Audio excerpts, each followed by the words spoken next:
Hello everyone and welcome. Today we're going to be playing some modern Magic the Gathering and we are going to be playing this humans list here. I'm not going to go too far into depth here as far as the deck and stuff. Humans has been around. Most people know what the deck is. There's a couple new cards here from Modern Horizons. We're playing a Waterlogged Grove in the main deck. We are also playing two Collector Oofs in our sideboard. Other than that, this is pretty much a standard list. I'm not going to go nuts here. I already hopped in a league and started the recording a minute late here, but let's go into our match. We're going to be starting on the play, and we have a good hand. We don't have a one drop, but we have Thalia and a Reflector Mage and a couple images, so this hand is good. Hopefully this is a matchup where Thalia helps us. One thing that is notable is we are currently playing post Bridge from Below ban, so we do not have to worry about the Hogak Bridgevine deck. That's one less thing that we are going to have to see. My personal feelings on the Hogak ban, I think we should have just left it alone, given it another month or so, and seen what developed. I think they jumped the ship a little too early with that, but a lot of people are not of that mindset, so I think I'm in the less popular opinion. Our opponent wants to Inquisition us, so it looks like we're playing against Jund. That's pretty bad for us here, because now if they just take our Thalia, our hand doesn't do a whole heck of a lot, and these images are not great against Jund in general, because of how much spot removal they play. Oh, okay. Well, they take an image instead. That's fine with me. That is fine with me. Alright, so let's play our Thalia. Maybe they were worried about Reflector Mage Train? I don't know. But if that was the case, I think you just take the Reflector Mage out of our hand. But Image is the card that I think they don't take, personally. Unless they are going to play something like maybe a Dark Confidant or a Tarmogoyf here.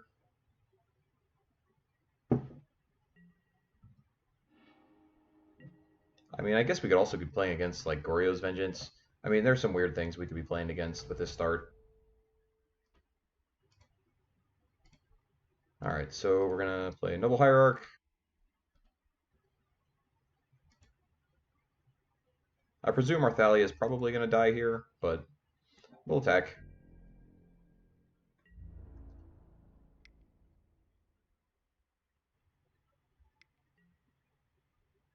Yep. Image copy Noble Hierarch is not terrible,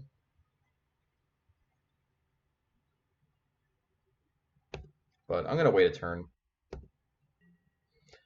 I don't like blowing images on Hierarchs unless you get to the stage of the game where there's nothing better you can do. Now I kind of wish I did, because if they Inquisition and take a Reflector Mage here, it definitely looks pretty bad.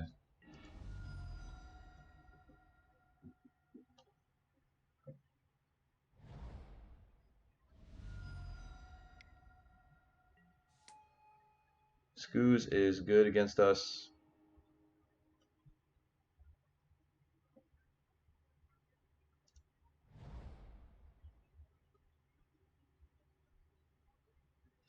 Canopy is interesting because we can now go image or Skoos, and we get two activations out of it. So that's kind of a strange line, but I think we're going to do that.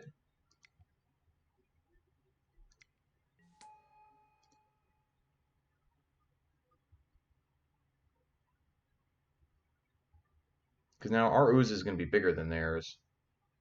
I mean, it dies to a removal spell, but these images are not doing a whole lot else right now. We also have two green sources to their one green source, so that is something as well.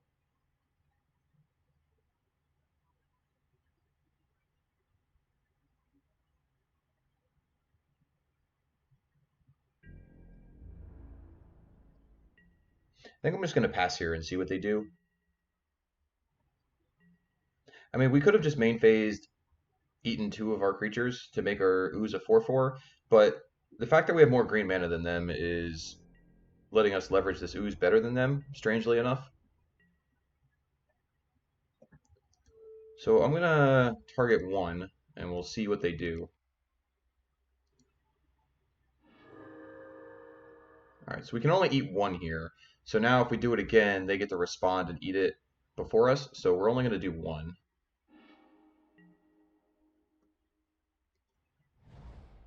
All right, Canopy is still another not a bad draw. Those are always nice to have a redraw there. So let's attack with Scavenging Ooze.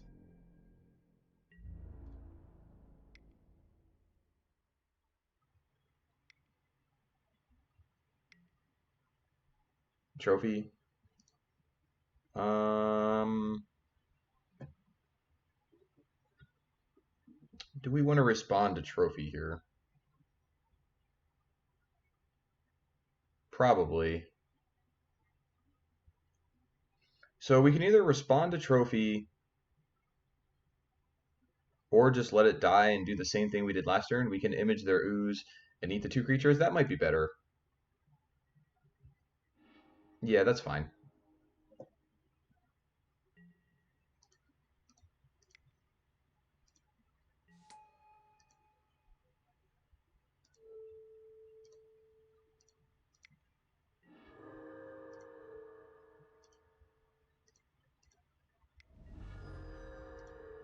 And now we just get to nuke our graveyard here. Our opponent's not going to get to gain any life off of their ooze, and our ooze is going to be gigantic.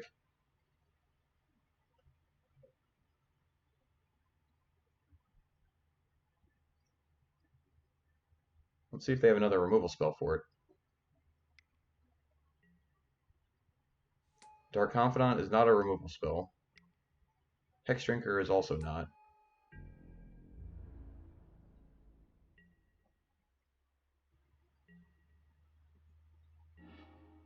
Island. Island is not good. Alright, so I think I'm going to start by drawing a card here. Freebooter, huh? Alright, so we know the last card in their hand is not a land, because they did not play a land last turn. They also did not play a removal spell on the ooze, which makes me think the last card could very easily be a creature.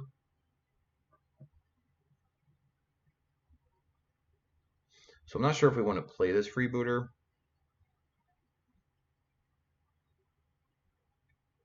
We could also just draw another card with the Canopy.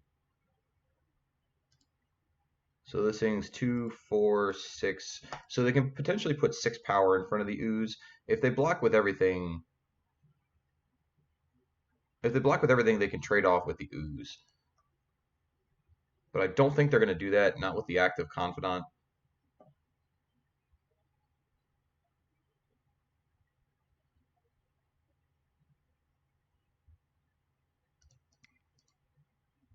So let's draw with Canopy. Lieutenant is not a particularly good draw.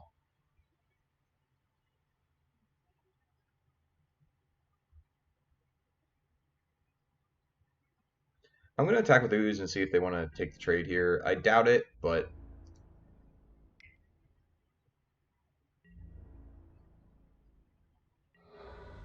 no. Okay.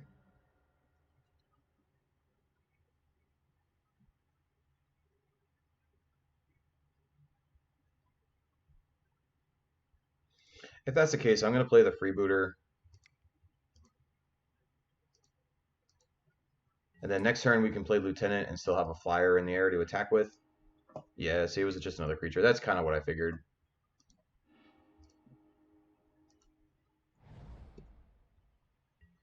Alright, that's all we got.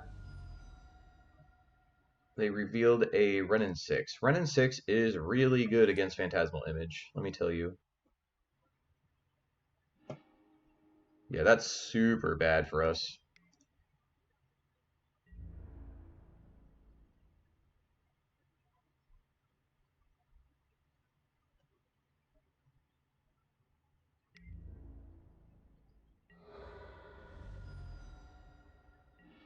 We are not blocking there because we want to kill this Renin 6.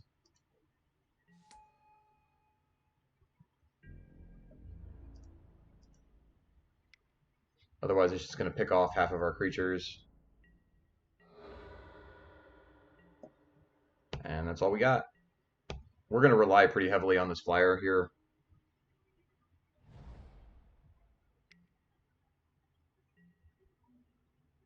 They're going to get to go nuts with their Hex Drinker.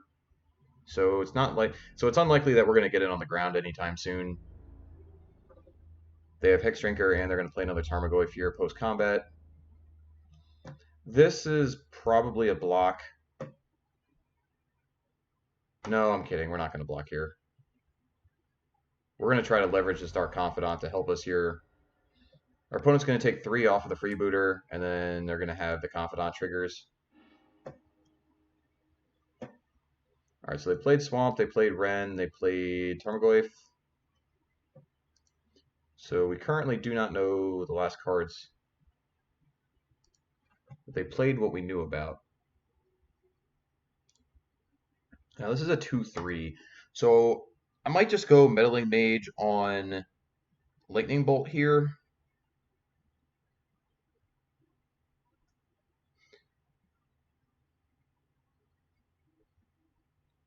Meddling Mage on Lightning Bolt will allow them to... Lightning Bolt allows them to race us better, and it's the removal spell that kills the freebooter. So I think that makes sense. We could also name Bloodbraid Elf.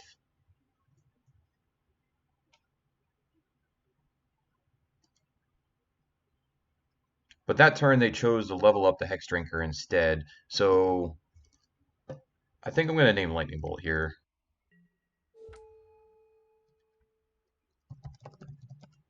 Because they decided to keep their blockers back on the ground instead. So I think Lightning Bolt is a good name.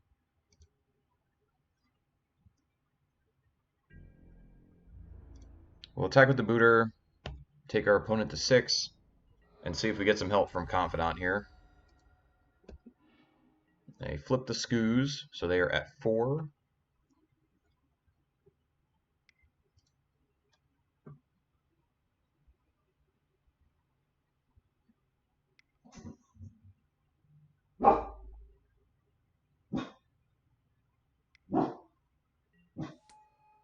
Seasoned Pyromancer. They discarded the Scavenging Ooze, so now there are two creatures in the yard, so that's something to keep note of.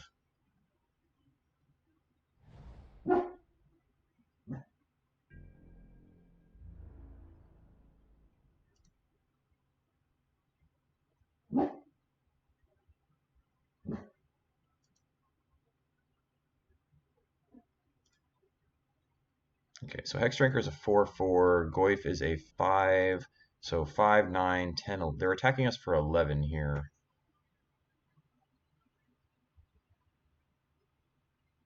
Let's see, so let's figure out what's going to happen. So let's say we don't block. We can attack our opponent to 1. They can untap, they can gain a life. So I think we might do 1 chump block here with this Noble Hierarch. Because they can't activate the Nurturing Peatland, otherwise they're just dead to the freebooter. I mean, unless they have like another trophy in hand. So I think we're just going to block the Goyf.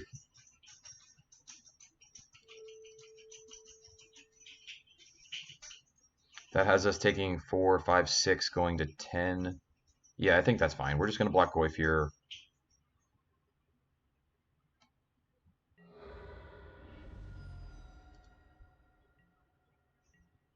Another land is not helpful. No Fatal Push, please.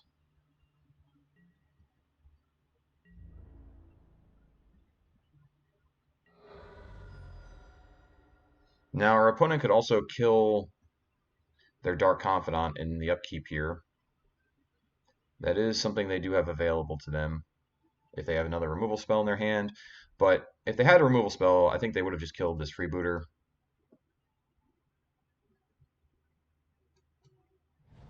That's all we got. Cross our fingers and hope Bob does the trick for us.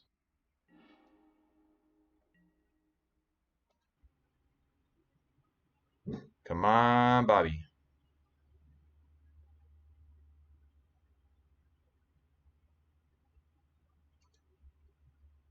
So they can gain 1 life with the ooze and go to 2.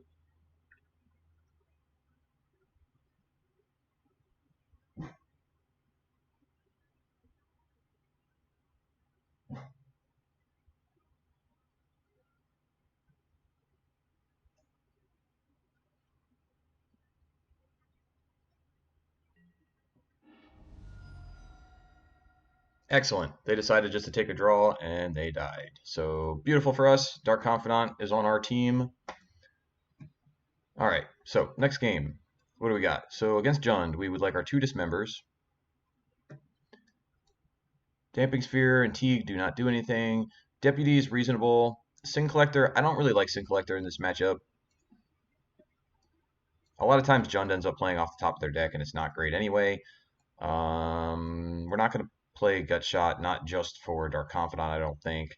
Warrior Champion is kind of on the fence. Like, it has pro black, pro red. I mean, it's some of its text is relevant, but it's not good against the Tarmogoyf and Scavenging Ooze plan. So I don't always bring this in against Jund. Oops. It depends on how many cards I want to take out and how I feel like I should be playing it. But Deputy is kind of also in the same sense. Deputy can be a little bit weak because it'll die to removal and they get whatever creature back with it, but there are some spots where you definitely want the removal. So I'm going to bring in the Deputy and the Dismembers. It can be a little bit of a liability, but there's spots where the ability can be super relevant. Cards that are not good here, I think we're going to definitely cut some of these images. You see in last game, image is really bad against Renin 6. So we can either keep the singleton image, or if we want one of these other slots here,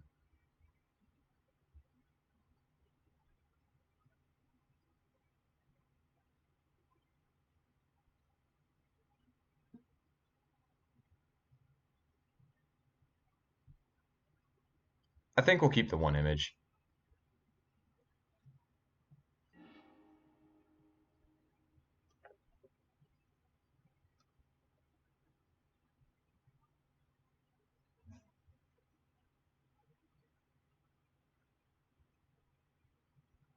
Warlock Champion is interesting in this matchup. I've seen people bring it in, but I think there's too many spots where you're going to play it on turn 2, and it's just not going to do what you want it to do.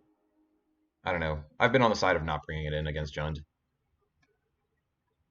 This hand is going to be a mulligan, unfortunately.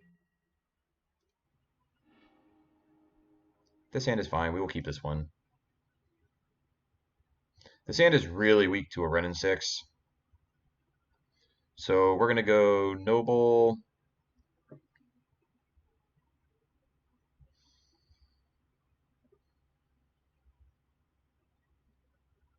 Maybe we put back a Noble with this hand.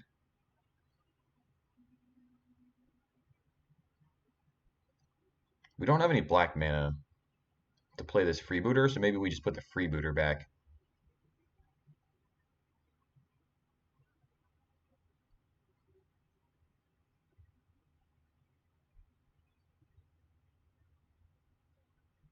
Yeah, I'm gonna put the freebooter back just because we might not be casting it for a while.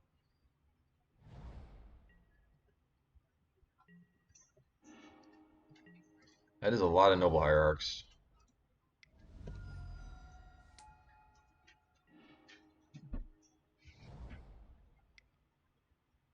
Please no Renin 6.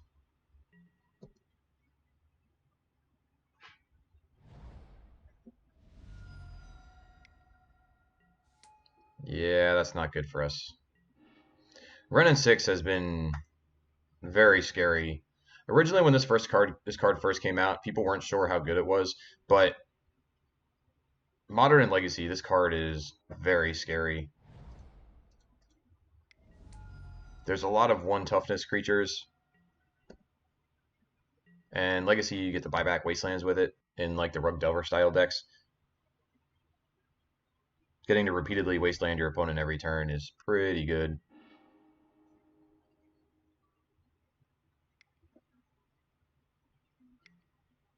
Yeah, we're super toast.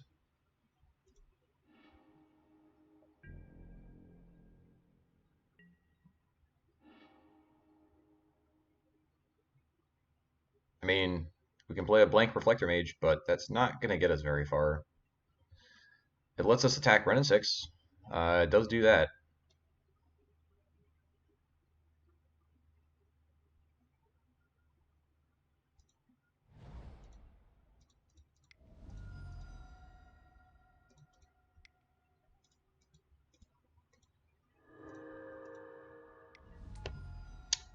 Not the best Reflector Mage in the world.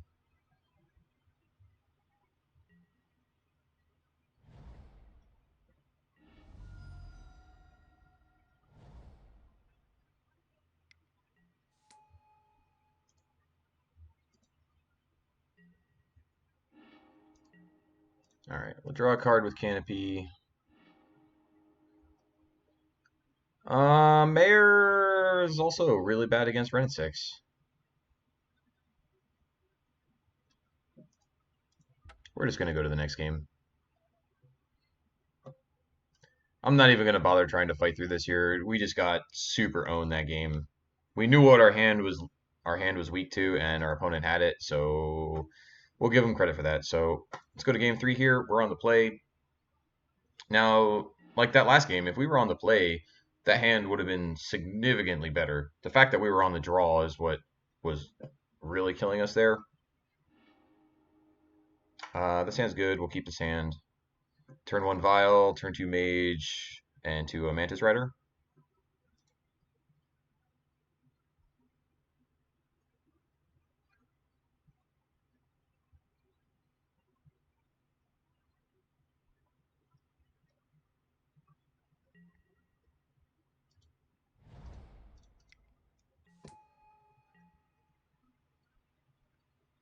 Please no discard spell.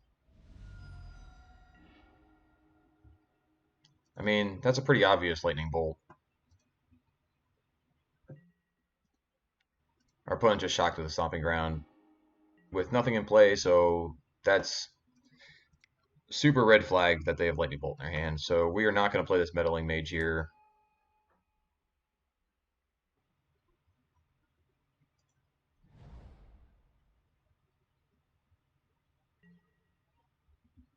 Next turn, we can Vial in the Meddling Mage, naming Lightning Bolt.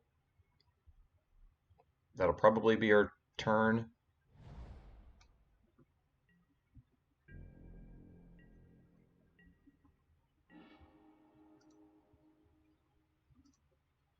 All right, so both of our Vials go up.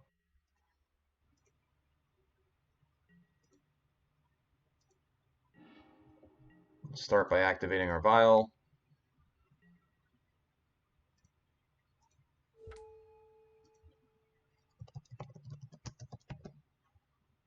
Lightning Bolt.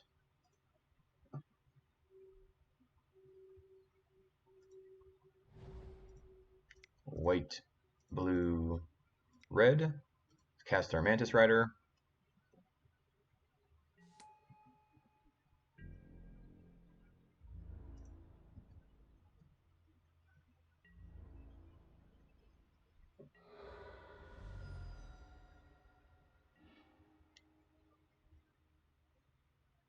All right, so first couple turns have not gone too poorly for us here. Okay, so they decay the Meddling Mage. Now they're going to Lightning Bolt our Mantis Rider. We're going to need some help off of this Horizon Canopy. Got him. Wasted your Inquisition.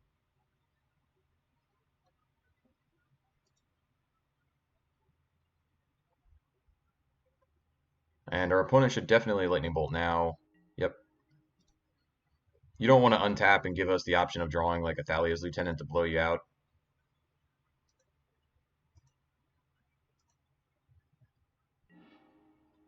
Freebooter. Let's draw with our Canopy before we do anything. Freebooter is a spell at least. Reflector Mage is also a spell.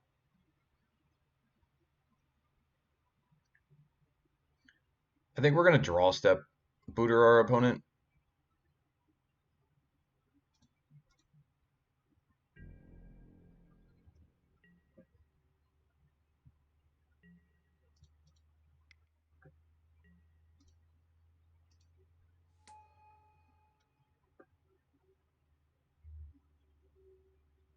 It didn't really matter if we did it main phase or if we did it on our turn there. I guess the difference is if it's like an Assassin's Trophy, they can Assassin's Trophy it now. Maybe we should have did that main phase.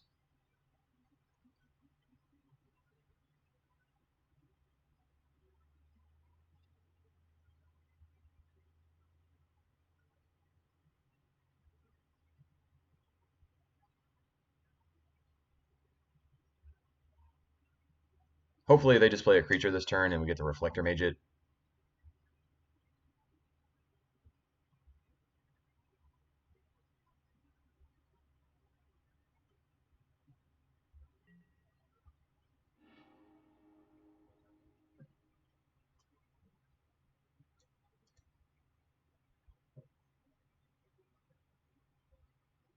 Okay, so their hand is... We're going to take this trophy. They can have the Wrenn and 6.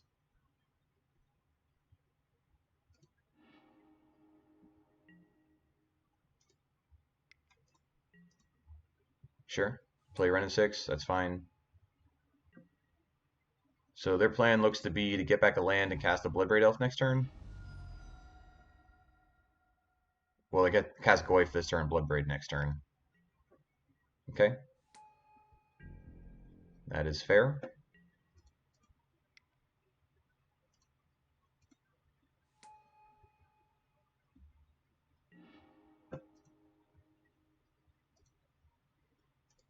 So we can turn off these vials. Always no, always yield, always no.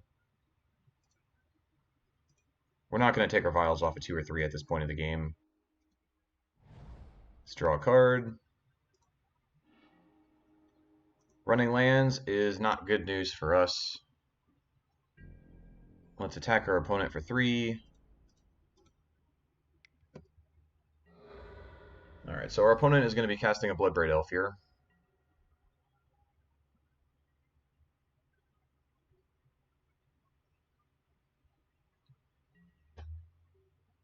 Bring back a land, sure.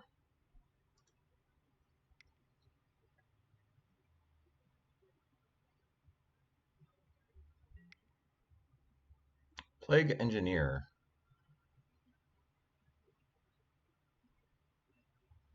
Their sequencing seems slightly suspect there. If your plan was to play a Plague Engineer, I think you just play this guy and then you shoot my freebooter with the Meddling Mate or the Wrenn. That was a did not seem ideal for our opponent there, but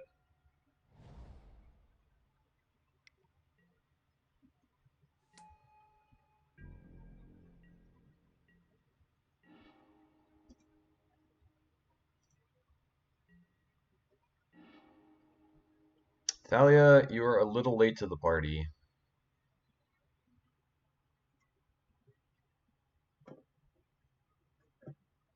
Yeah, we might just be toast now.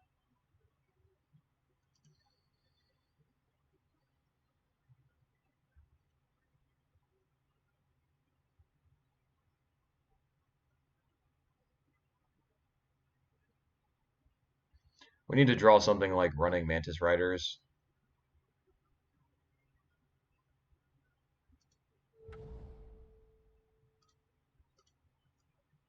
We are definitely in trouble.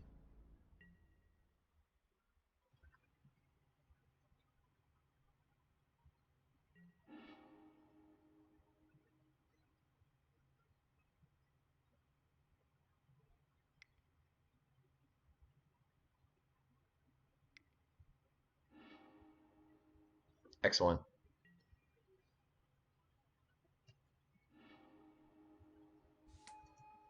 I will give you one draw step here, my friend. If this draw step is not a Mantis Rider, I think we are going to the next round.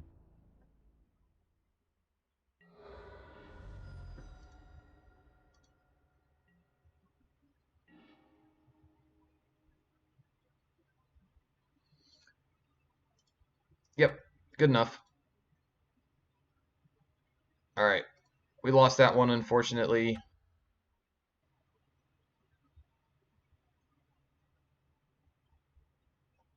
I think our opponent had a series of pretty good draws there.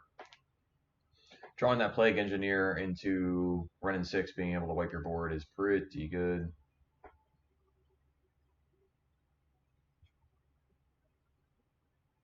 Plague Engineer, I think, is it's one of those cards against us where it depends on our draw. Like some of our draws, it's going to be lights out, like that game, the game 2 where we had all the Noble Hierarchs. I mean, it's similar to what Ren and Six is. They're both like really good against certain draws, and there's other draws that they're just pretty bad. Like if we're on Mantis Rider plan, like it just doesn't do anything. So, but turned out that it was good there. So it's kind of cool how Modern Horizons actually got gave Jund a lot of help between Ren and Six, Plague Engineer. They're playing Hex Drinker. Jund was really starting to fall out of favor in the metagame, but it's really starting to come back now.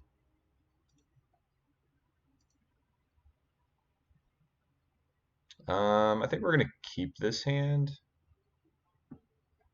We have to go. It's a little slow. This hand's a little slow, but I don't think it's a mulligan. Get a bunch of. Hopefully, this. We're hoping for a matchup here where meddling mage is really good, because we just go copy mage, and into Athalia's lieutenant potentially. We'll see.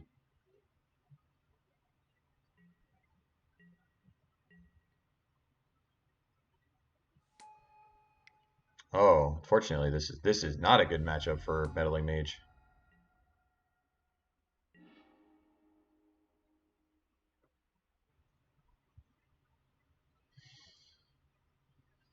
Yeah, this is definitely one of the matchups where meddling mage is not at its best.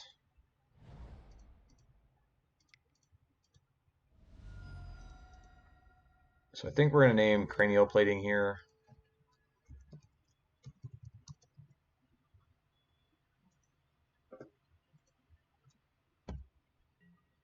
Cranial plating will get out of control with this Vault Scourge. It could have also been Arcbound Ravager.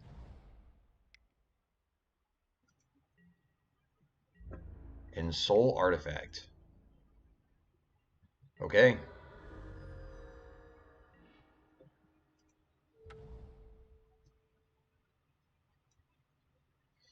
I wanted to name Illusion with this land, but drawing this Mantis Rider kind of changes that plan.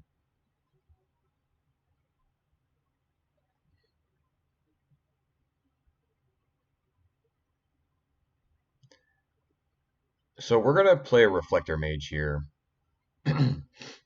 Maybe we play Reflector Mage and still name Illusion, because that'll let us just play Reflector Mage after Reflector Mage after Reflector Mage. So that's probably better. I mean, we're going to have to strand this Mantis Rider in our hand until we draw something else, but I think the Reflector Mage train is going to be too good to pass up here against a creature-based deck.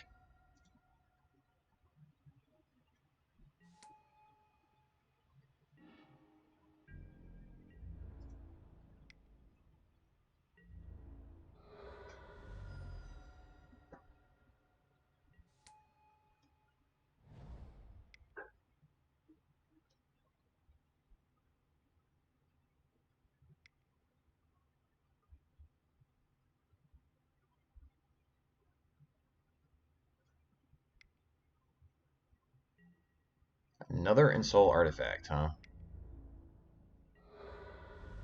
Our opponent's going deep on those.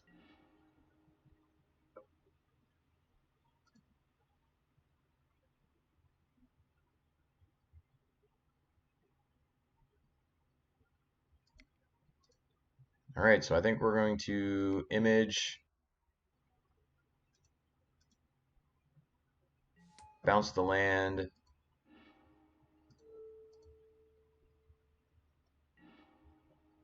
play our canopy. We can also lieutenant here. We're gonna have to deal ourselves 2 damage to do it, but I think it's worth it.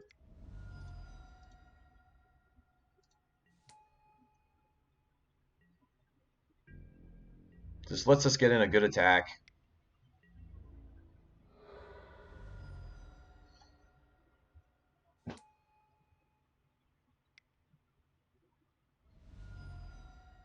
So they're gonna replay Vault Scourge.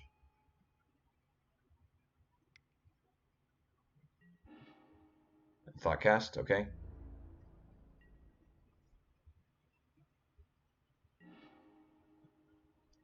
All right, so this is gonna let us cast Mantis Rider.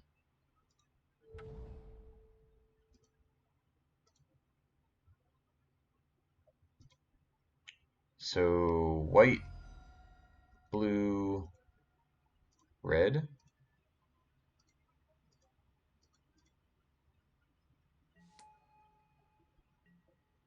And the question is going to be, what do we want to do with this image?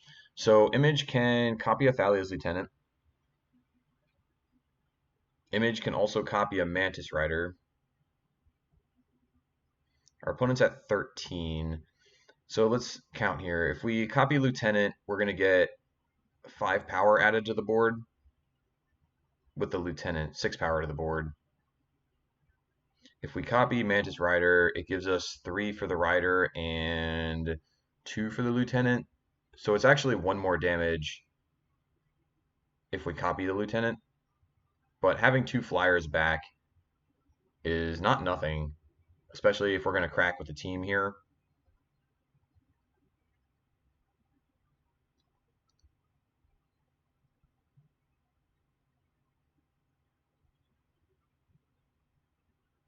I think I'm going to copy the Mantis Rider.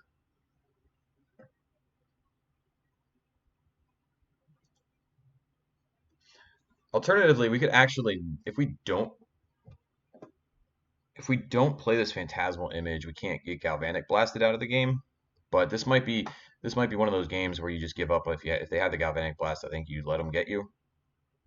So what are we attacking for? 3, 4, 5, 6, 7, 8, 9, 10, 11, 12, 13, 14. So they can block one of our creatures and still be fine.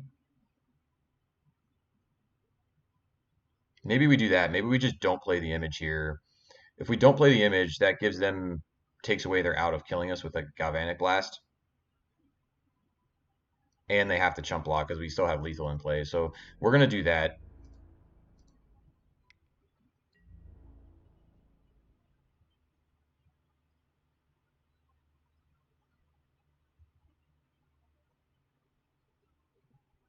Yeah, we have the ability to play around a Galvanic Blast here, so there's no reason not to.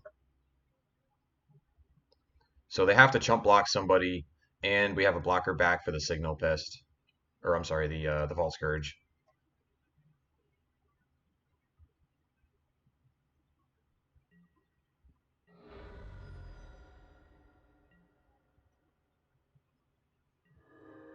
It's interesting that they blocked with the Vault Scourge.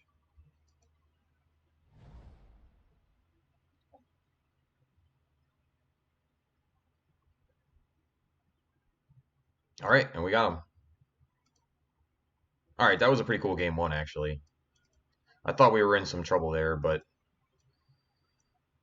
okay, so we have 2 Collector Oofs. We have a Deputy of Detention, we have a Gut Shot, and we have 2 Dismembers that we're bringing in. Auriok Champion's usually pretty slow, so I don't want to bring in the Auriok Champion. I like bringing an Auriok Champion basically in the mirror match, and it's really good against Dredge. Stuff like Affinity being on the draw is usually just going to be too slow, so I don't even bring it in. Thalia, Guardian of Thraben is not great against them. The Freebooter Meddling Mage package is also not great. So those are probably going to be our other cuts here.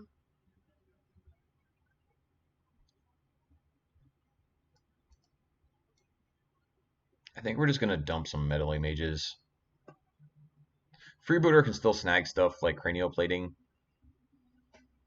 and Experimental Frenzy, so I think I'm going to keep the Freebooters in. A 1/2 flyer is also not irrelevant against demand lands.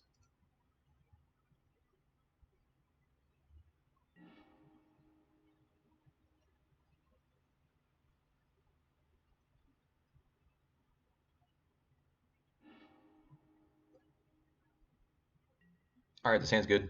We'll keep this hand. Turn 1 Noble, turn 2 Champion Oof.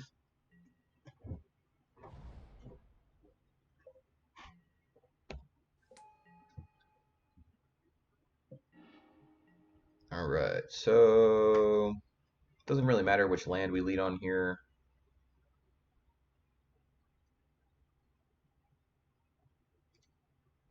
Yeah, we'll just go Ziggurat Noble.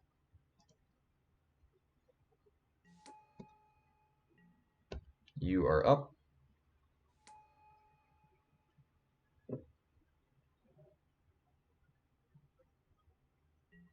I'm not sure what kind of hand of our kind of hand our opponent kept over there.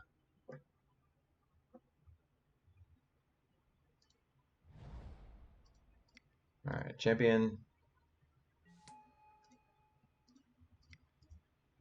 Oof.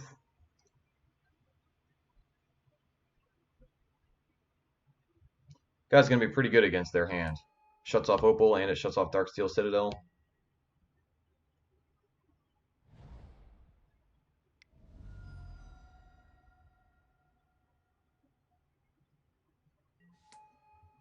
Yeah, you have a plating, my friend.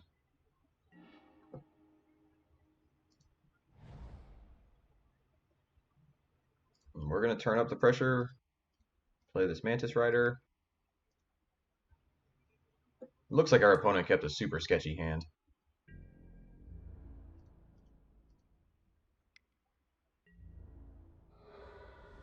I'm not sure why, because they kept a 7-card hand on the play, so it looks like they just kept a real sketcher.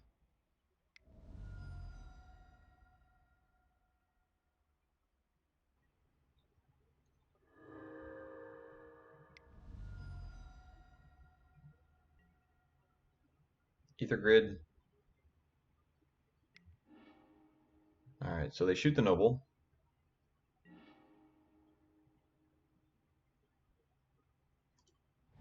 Okay, so now we just get the double Lieutenant.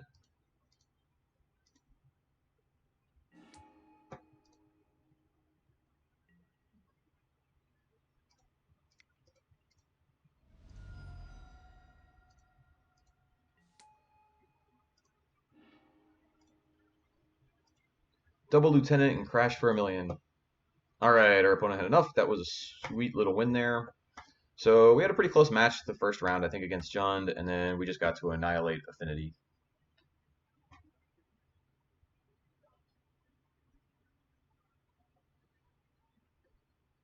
Affinity can be kind of a tough matchup for humans sometimes, but it's very draw dependent. Like if you end up with one of the draws that has a bunch of reflector mages in it, you can keep yourself in the game. But the games where they just go like Signal Pest and attach a cranial plating to, you're gonna have a tough time winning those games.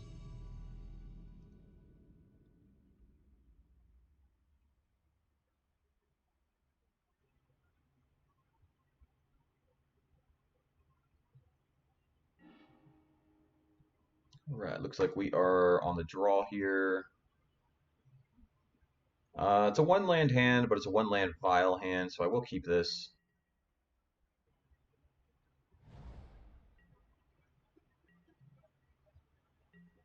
Spire Bluff Canal, that could either be Storm or Phoenix.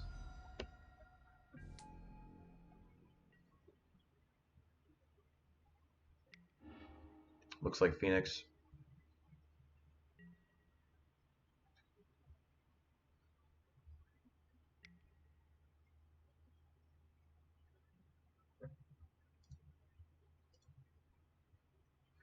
Too bad they didn't draw that Surgical Extraction.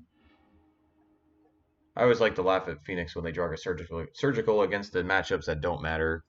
So notably, our opponent has a 1-land hand. They lootinged and did not find another land, so that's good news for us. Can we draw a land, please? Excellent.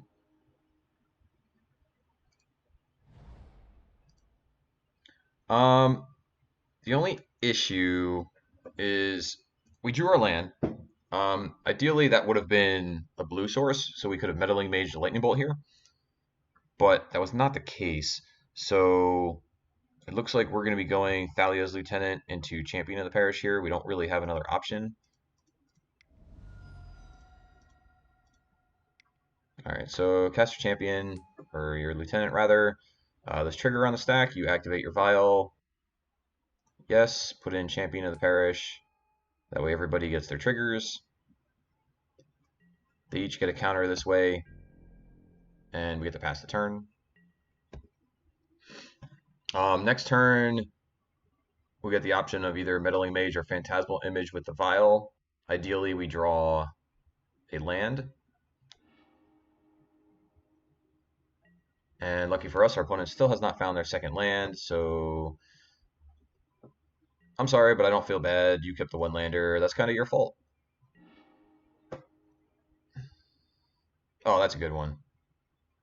So we can cast Thalia's Lieutenant and Violin the Image and just destroy them here.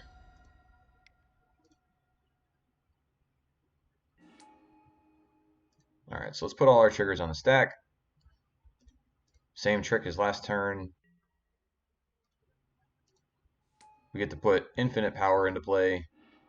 A million triggers.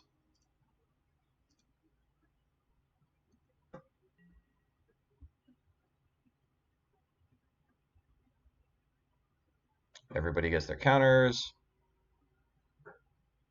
And we are only attacking for 12 this turn.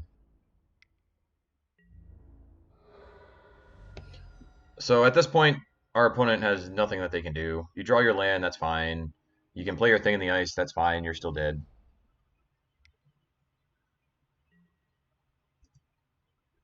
Yeah, you're still dead even if you play a thing in the ice here. You need to somehow wrath our board, which isn't going to happen on 2 mana.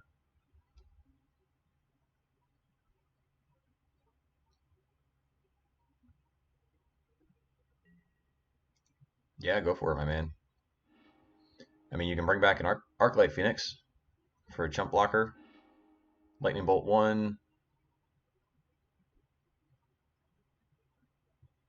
Lava Dart. Okay. And they bring back Phoenix, so they're still taking 6 going to 1. But now we get the Violin or Mantis Rider, and you still die.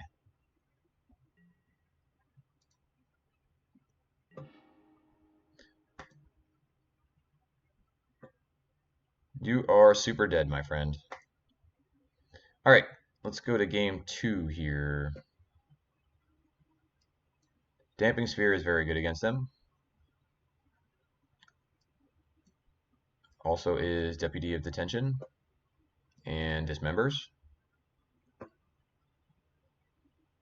This other stuff is not super relevant. Okay, so what is weak here? What is weak? So they're playing Lava Dart. Lava Dart makes Phantasmal Image pretty bad.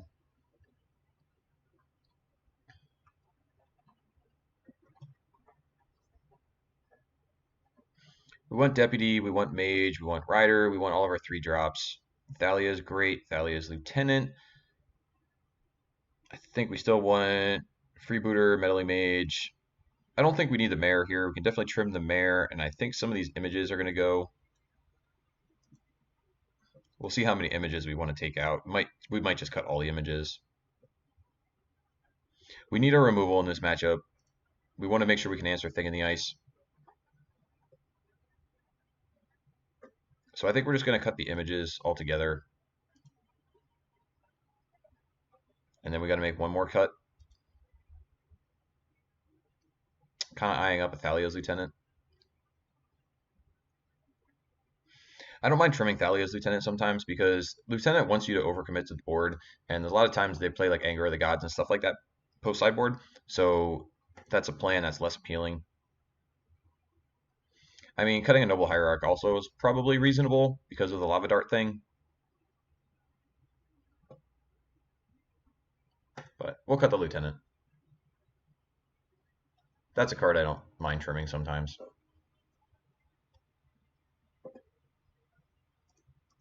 Alright, so it's a one-lander. We have a one-lander with Noble. And we have a Dismember. Let's see what our opponent's doing here. Our opponent's keeping 7. So this is the kind of hand where we need this Noble Hierarch to survive to have a chance. We are also on the draw. I think we're going to keep this. We have a lot of good cards in our hand here in the matchup. It's a little soft to a removal spell, but I don't think this is a mulligan. I think the hand's too strong to throw back, but there is some risk with it.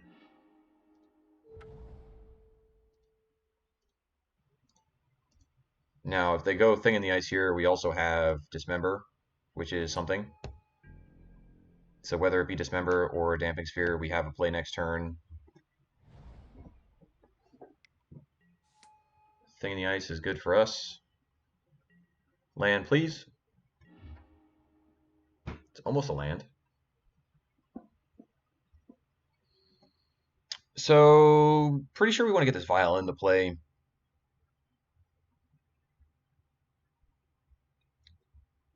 So doing that, our hand is probably going to be play vial, dismember the thing, and that'll allow us to play damping sphere next turn.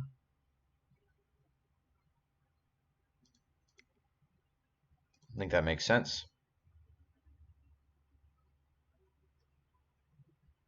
This also insulates us a little bit if they have a removal spell for the Noble Hierarch.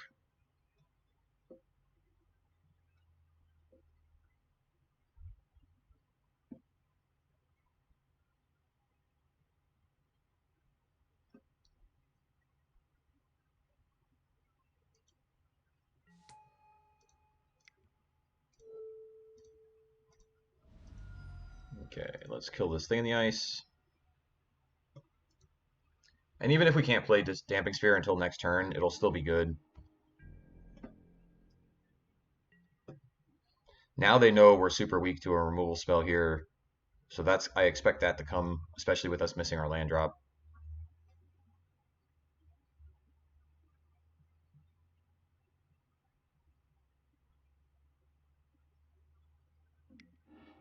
Thought Scour.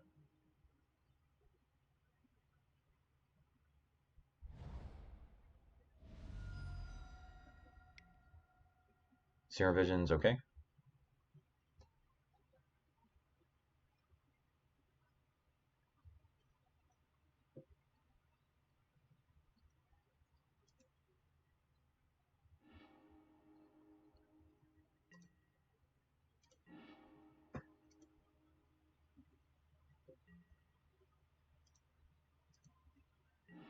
I mean, shockingly, Noble Hierarch survived our turn. I did not expect that. So we have 3 mana here.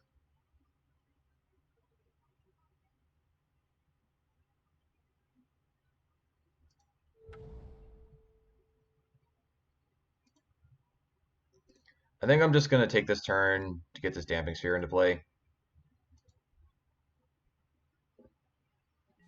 This really hampers what they do going forward if they don't deal with it.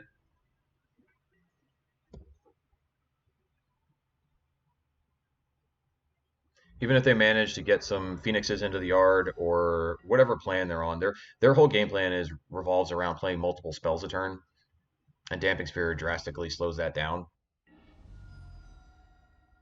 I mean, I guess something like a Crackling Drake here would be pretty good. Blood Moon is fine. Blood Moon's fine, but it's not great. I mean, yes, we can't use our lands now, but we have a Vial and a Noble Hierarch in play, and they only have 1 island. So it's not the end of the world.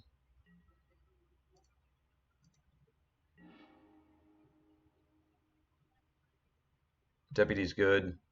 Deputy can always take the Blood Moon away if we needed to.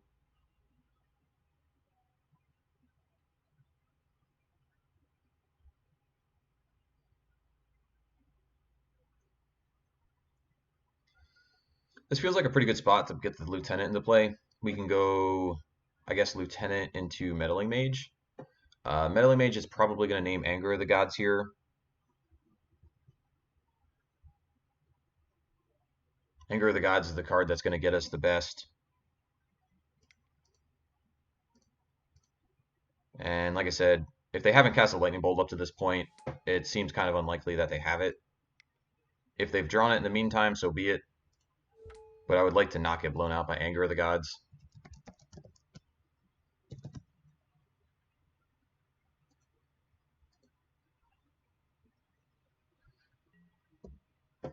And that'll be our turn.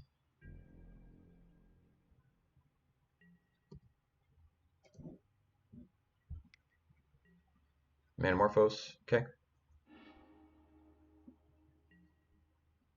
Yep. You have cantrips, my friend.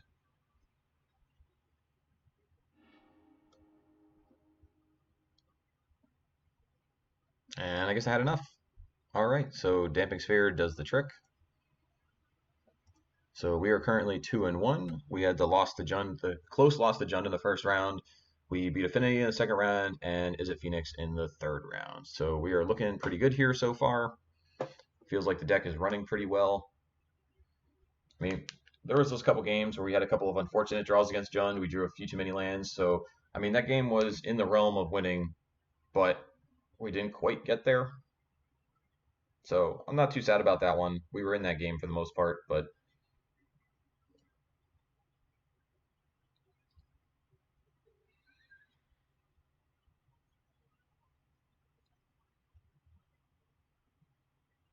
I'm not quite sure how many cards our opponent boarded out there from the Phoenix side of the matchup. I used to play Phoenix, but I haven't played it much recently. I did put it down to play Hogak for a little while, and I played Humans for a little while afterwards. But them having Surgical Extraction in their main deck makes the matchup significantly worse against Humans. I mean, they used to play Gutshot. Having Gutshot in your main deck against Humans was a huge hedge in the matchup. I think they're kind of going back to the point where they might want to go back to the Gutshot build instead of the Surgicals,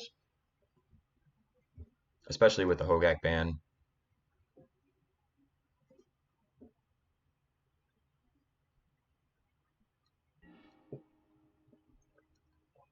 All right. This round we will be on the play. And this hand is pretty mediocre.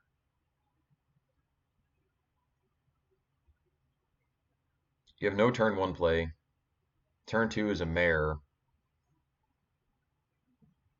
Mare's not great on turn two all by himself. And then you have Deputy on three. I think I'm actually going to throw this one back. Like, this is a close hand, but you can definitely do better than this. This hand, unfortunately, is not better. Ancient Ziggurat's kind of biting us in the butt here.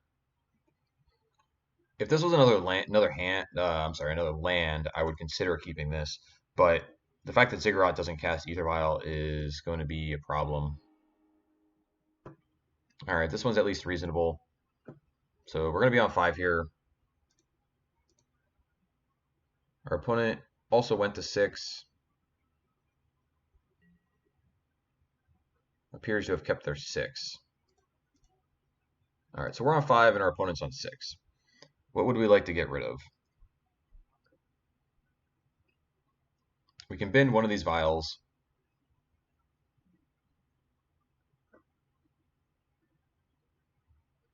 So we're going to go turn one vial, turn 2 probably Noble Thalia. So I think this is the hand where we bend the Thalia's Lieutenant.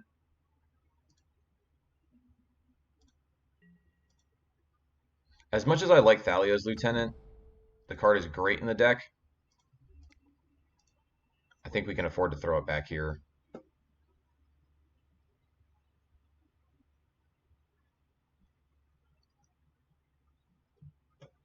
Being on a mulligan to 5, you can't be super picky. I think we're going to have to hope that this Guardian of Thraben does some serious work here.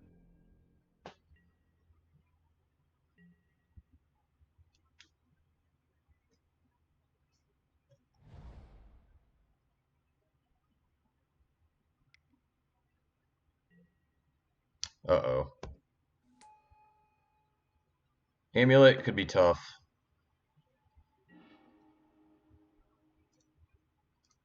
Especially with this hand.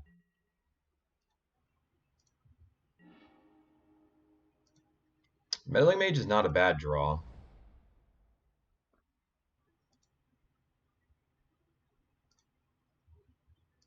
We'll get this Thalia into play first.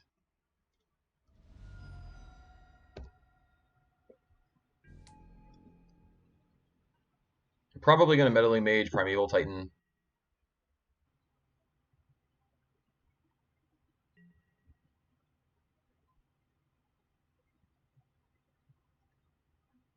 Hopefully they're on some type of a restrictive hand since they were on the mulligan as well. So maybe this Thalia can do us some good.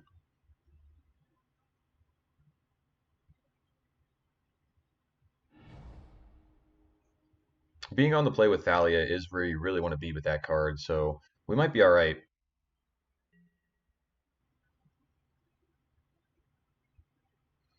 We could also try to get him here and name something other than Primeval Titan, but that might be too risky.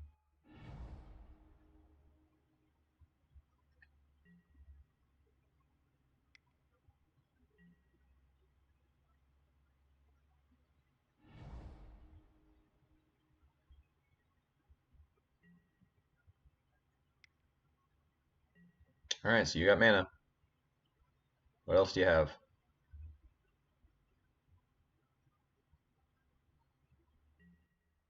Walking Ballista for 2, huh? That's pretty good out of their main deck against us. All right, so let's put our Noble into play.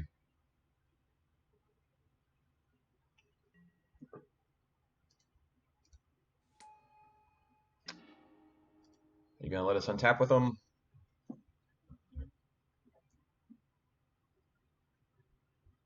They might just shoot both of our creatures here.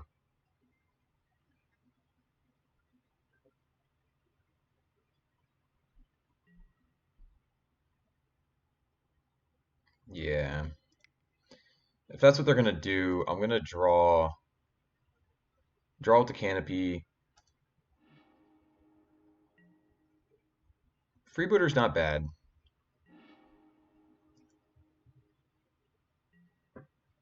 Vial goes up to 2. They're letting us keep our Thalia. All right, so let's attack.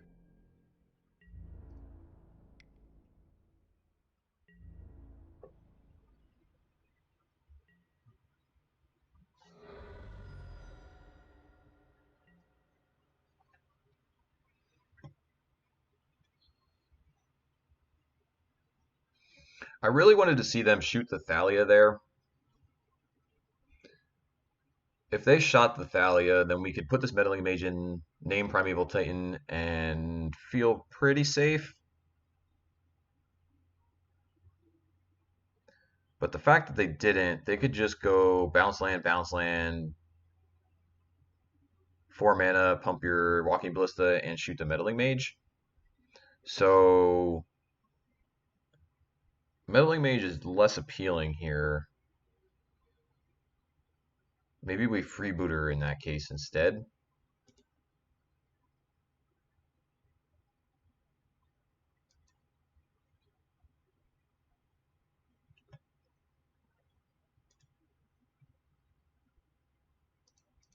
Yeah, I think we're going to freebooter here instead.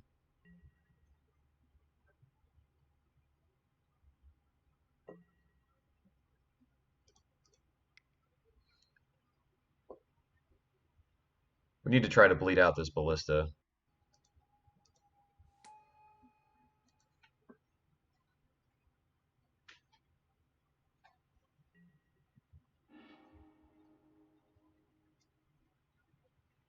Stirrings and a Karn.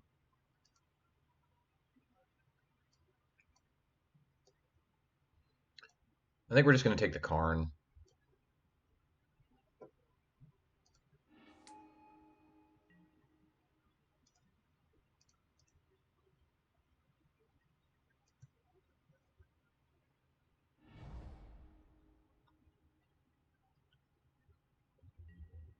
All right, so our opponent's going to have mana here.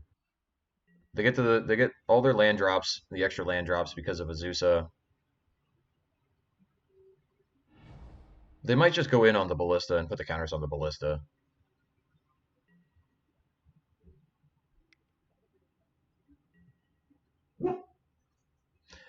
That's what it looks like they're doing. They could also Stirrings. Who are they shooting? They're shooting me? Oh no, they're putting a counter on it. I thought they were activating the Ballista there. Okay, so there is 2 counters on Ballista currently. And I guess they're passing.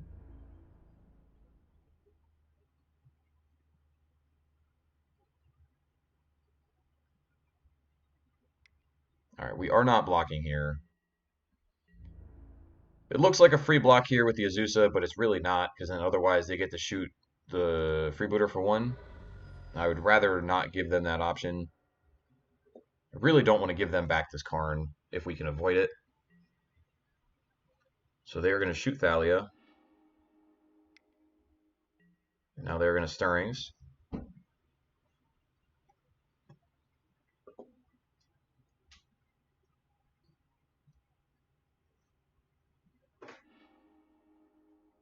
Another bounce land.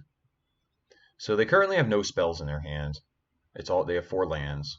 So they're all about this Walking Ballista at this point.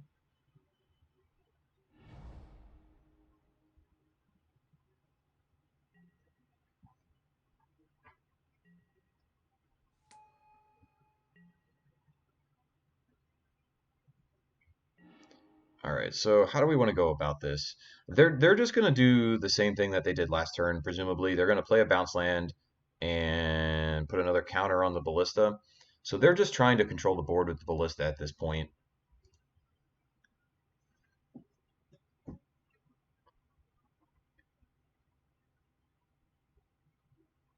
We can Meddling Mage and name Karn the Great Creator. That way, even if they kill the Ballista, it doesn't matter.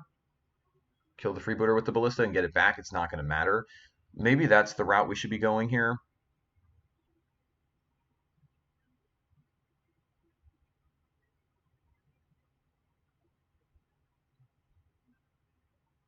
So that being the case, I think we leave.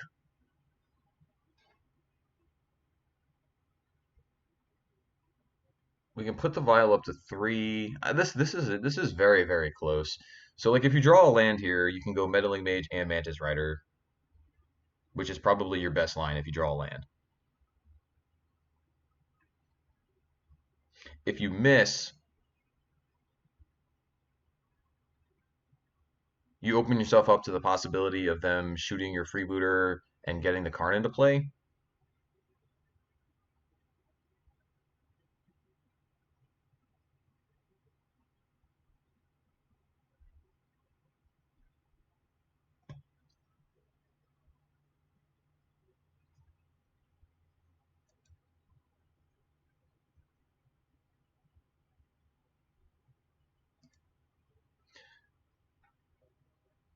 I'm going to take the riskier line here. I'm going to put the vial up to 3, and we're going to hope we can hit our land. All right, we missed. It's definitely the more aggressive line. But this also lets us turn up the heat here. We need to start getting our clock going. We know they have no spells in hand, so they're going to be tying up their mana, putting counters on the Ballista. So I think this is fine here.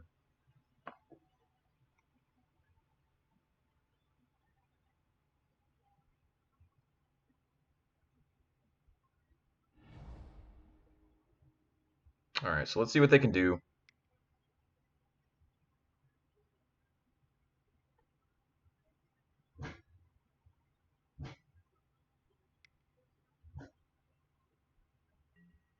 Yep, there goes the counter.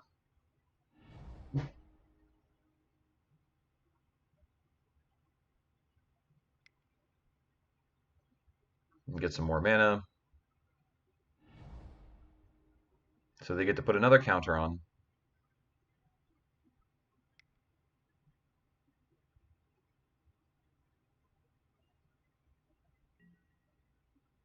Okay, so Ballista's a 3/3. Yep, they're going to shoot the freebooter. All right, so we're on a land here. Let's rip it off the top. Any land that will let us cast Meddling Mage, please.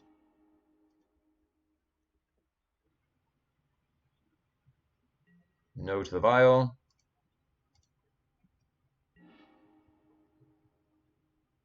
That's not good. All right, so we had a couple draw steps there. We missed.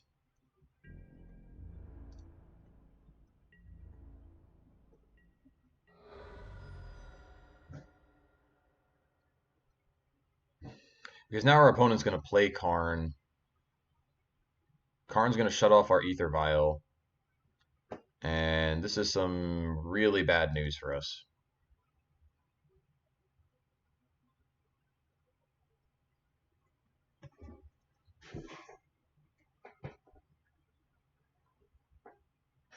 I don't think there's really a whole heck of a lot that we could do about it. I guess you can Reflector Mage the Azusa. If you Reflector Mage the Azusa, they only get one land drop, otherwise they have to recast it. So let's try that. Let's see if that helps us out here. We'll see if that changes their line at all. I don't know if it will.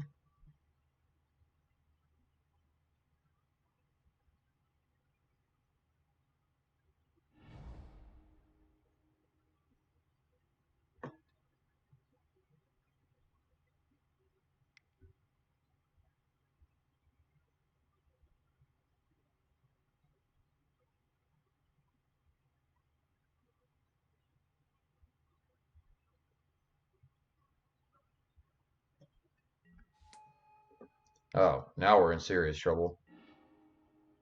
Okay, well, that's even worse for us. They have main deck Walking Ballista and main deck Explosives. All right. Land still gives us a little bit of a chance. No land. All right. I'm going to scoop it up here. We're super dead. Now they just play Karn. We have no plays.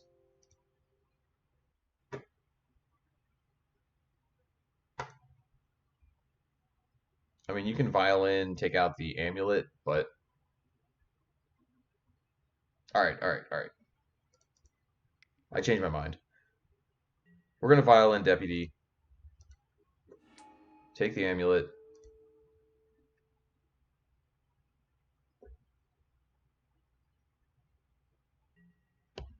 Maybe we can shut them off a Karn this turn if they don't have an untapped land.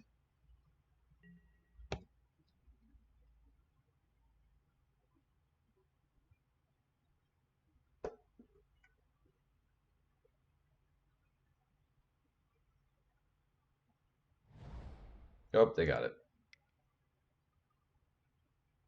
Okay. Now I'm good. All right, so they had the untapped land, so they had us. All right. Well, main deck Ballista, main deck Explosives really helps them in this matchup. We're going to bring in our Oofs. We're going to bring in our Deputy of Detention. Damping Spheres also come in. They shut off the bounce lands. And we might be bringing these guys in. These guys answer the Mana Dorks. So what is not good here? Thalia is not great. Thalia is only okay. We really don't need the Mayor.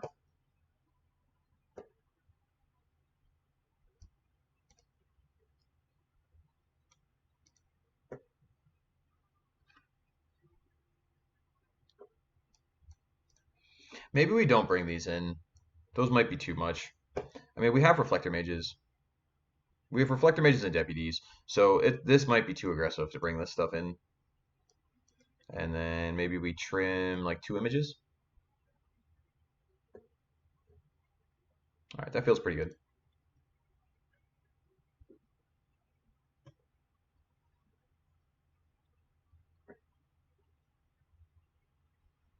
All right, so Damping Sphere shuts off the bounce lands.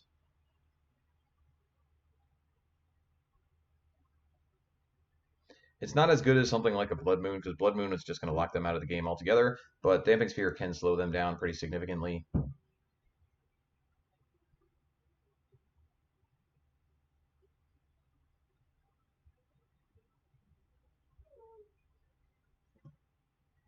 I don't know, maybe we should have did something different with that vial. Maybe we should have just kept the vial on 2 and put the meddling mage into play. But I think our line was fine there. We needed to draw another land at some point anyway. It just didn't happen. So I mean, I think our line was acceptable.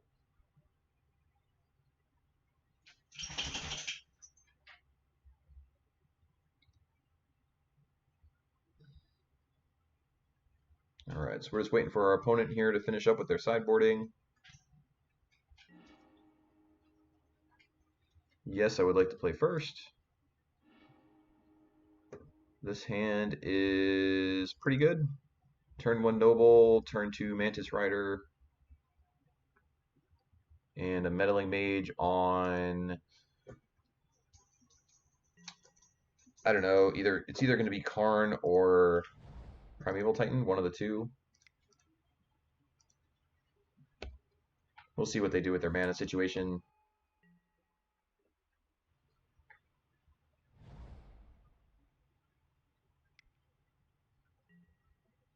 Alright, well, at least they don't have the amulet on turn 1. And they took a bounce land off of the stirrings.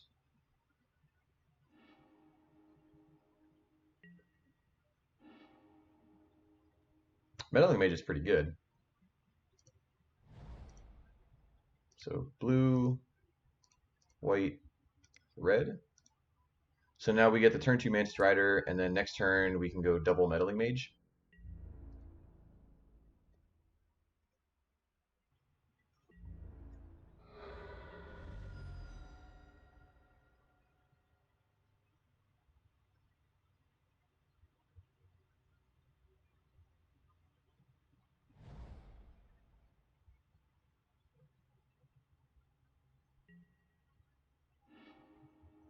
Tap land, go.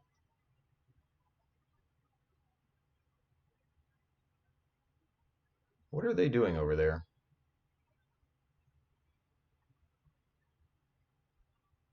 They kept a very slow hand.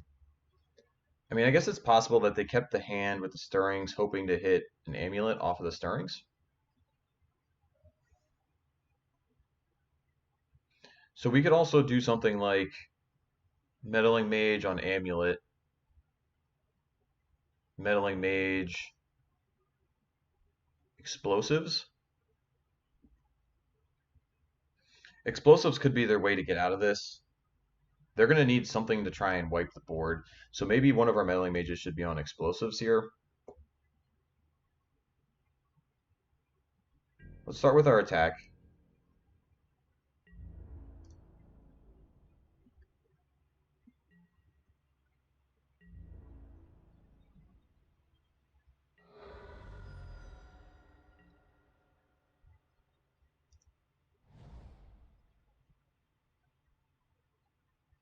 Yeah, one's going to be on explosives. It's just going to be a matter of what the second one is. Karn is the cheapest card that they can play.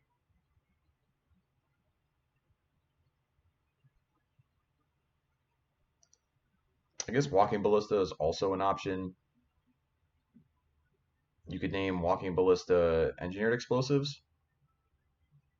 Because they're not going to have 4 mana next turn. If you... Yeah. Alright, so I think what we're going to do here is I think we're going to go Amulet and Engineered Explosives.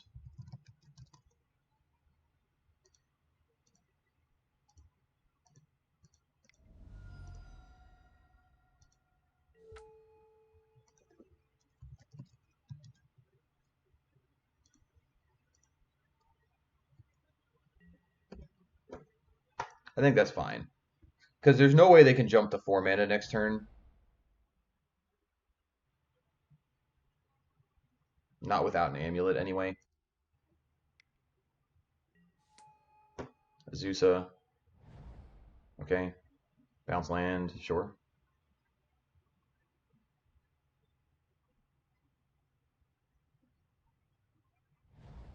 Bounce land.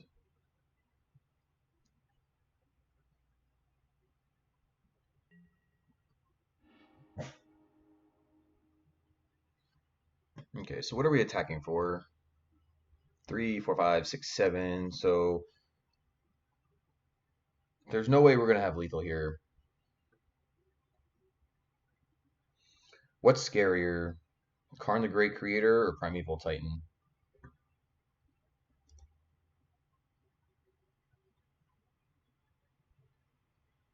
We can crack the canopy first. Maybe we draw something like a freebooter.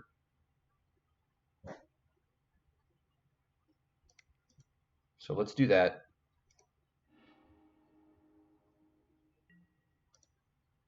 Image.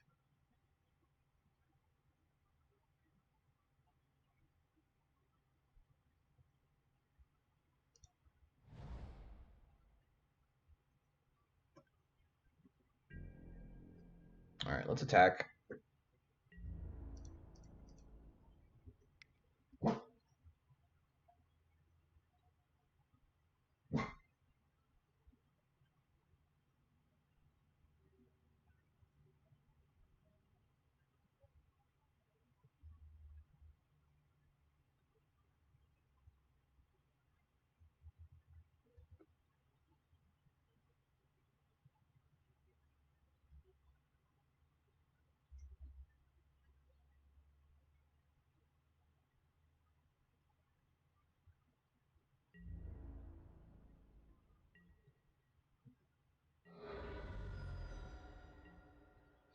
Okay, so they don't care about having the Azusa for the extra land drops. So it looks like they're going to go 2, 4, 5. They're going to have 6 mana next turn, probably for Primeval Titan. So I think we're going to go Meddling Mage on Primeval Titan here.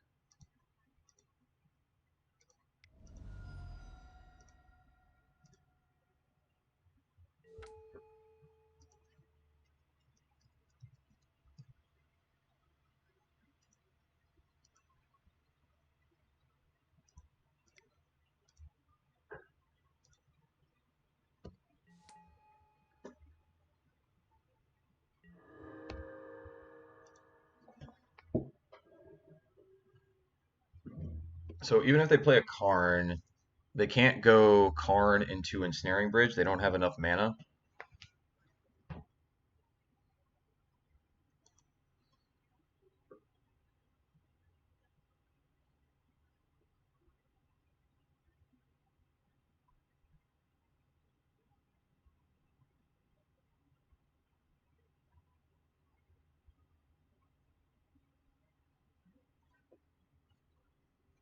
I don't know. Let's see what they got.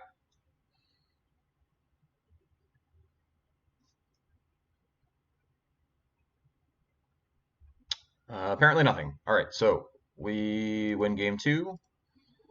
Let's go to game 3 here.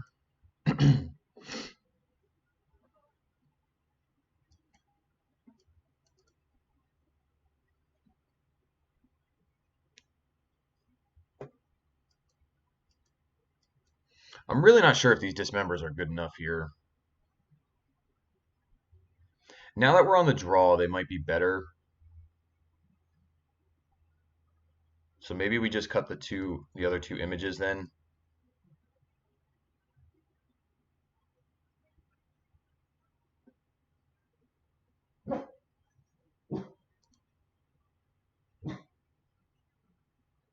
I think I like that.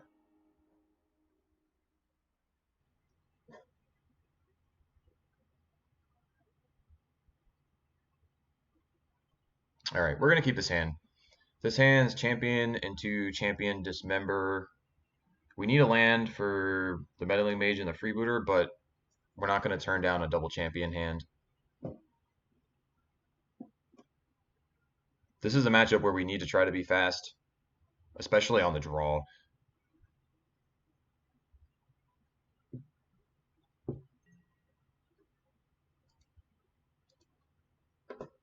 Our opponent's taking a mulligan to 6.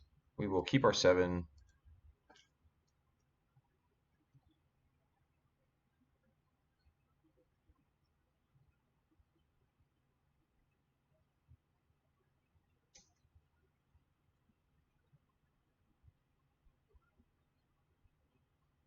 So let's keep note here. Had we kept this dismember in the sideboard, this would be a phantasmal image. I mean, a lot of it's going to come down to if they have a draw with one of their mana dorks, the Azusa or the Scout.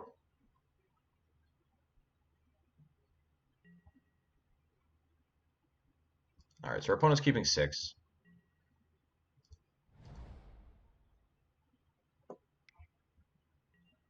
Okay, they start on the stirrings.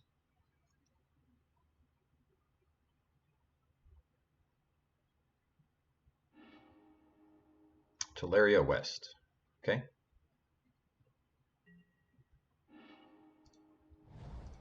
That was a land, but unfortunately it does not cast either of our spells.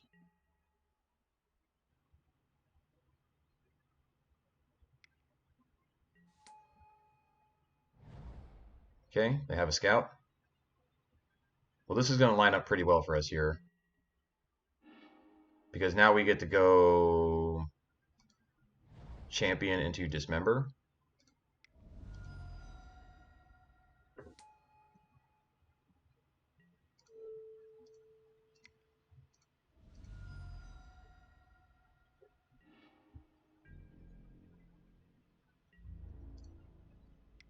And we drew our Ancient Ziggurat, so we get to cast our choice of Freebooter or Meddling Mage next turn.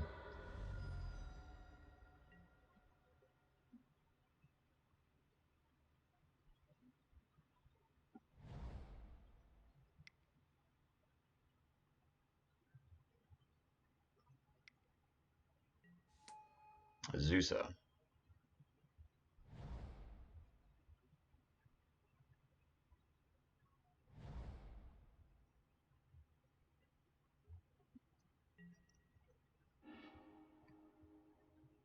All right, well, this is going to be the moment of truth here.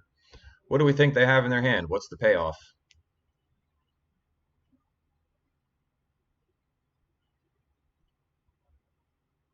So when they stirrings, they got the Teleria West, which means that was probably maybe they were looking for lands.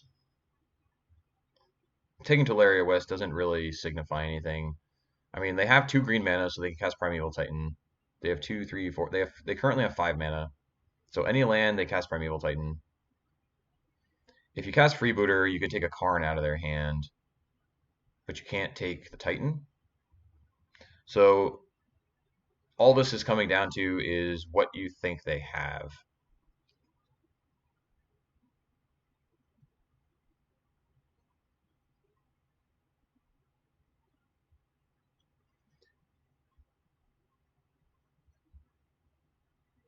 I guess I'm kind of leaning towards naming Primeval Titan here.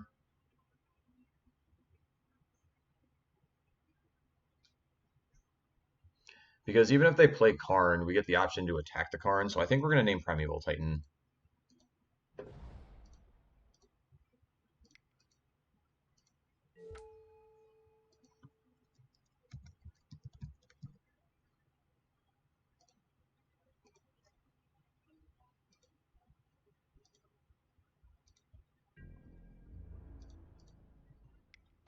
All right, let's get in there.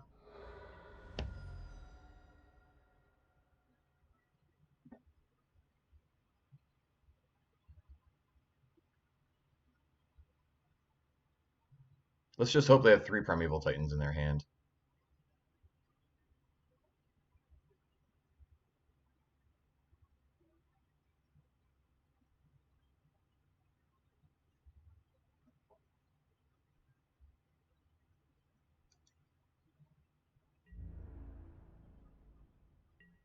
Pass. That's great for us.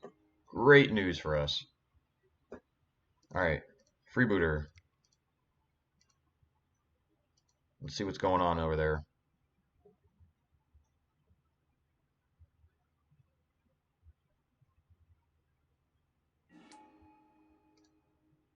Let's see triple Primeval Titan hand.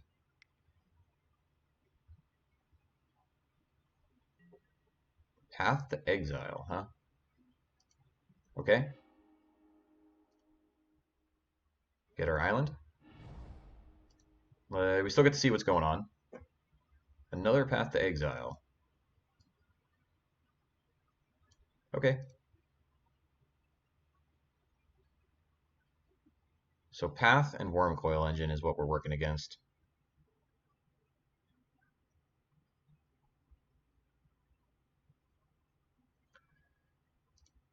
We get to so we can play Freebooter take the Path, which is going to require them to rip a land to play the Wormcoil Engine. So I think that's going to be our choice here.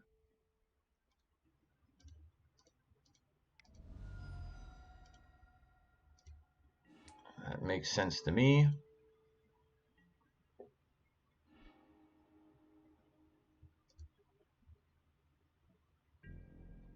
Let's crash for a bunch.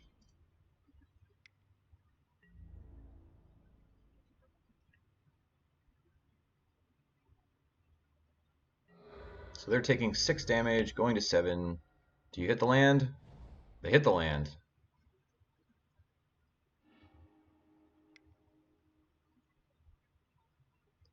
All right. We still have a game here. We have a lot of live draws here. We have Deputy of Detention, we have Reflector Mage, we have redraws with Horizon Canopies. Damping Sphere doesn't do it, but let's take one of our redraws.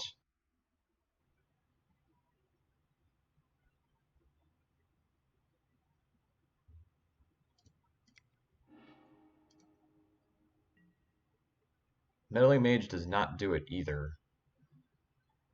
That's kind of sad. That's rough. Do do do do do. So if we play Damping Sphere, we take them. Take them off of mana.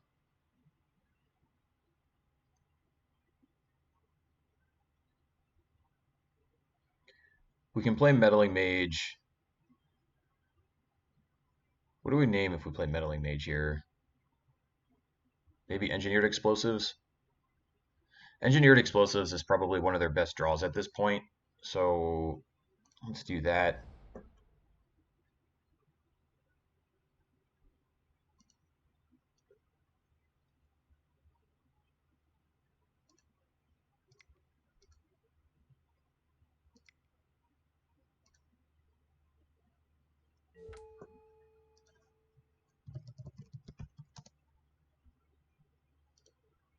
All right, so we name explosives.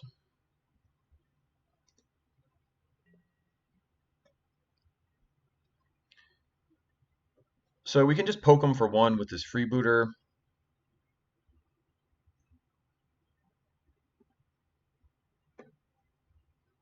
Because they can't attack us back with this Wormcoil Engine right now. If they attack us with Wormcoil Engine, we just get the crack back for lethal. So they're going to be in a stalemate. They're going to have to hold this Wormcoil Engine back just to keep our champions from attacking. So if that's the case, we're not going to attack here. We're going to give ourselves another two draw steps next turn to see if we can find one of our removal spells. All right, so we're going to poke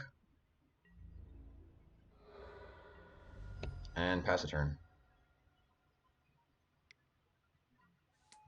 Okay, they drew an amulet.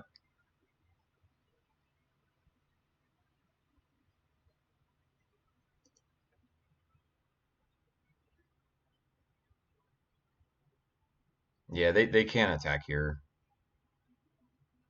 Our crackback is too big. If they attack us, they just die on. It's because we have 6, 11, 12, 13, 14. We have 16 damage on the back swing.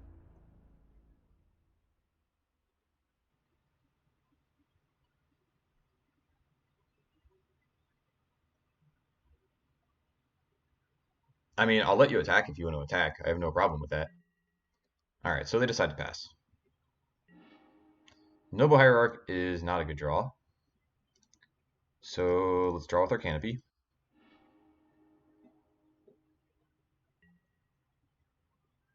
Lieutenant's pretty good.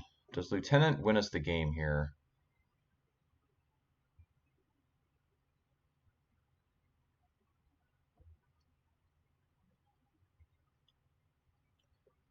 So Lieutenant, what's going to happen is, so if they block the big champion, they're going to gain 6 up to 12.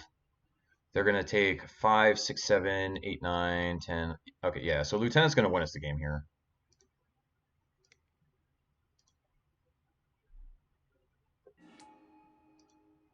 We just have to attack with everything, and that'll be good enough.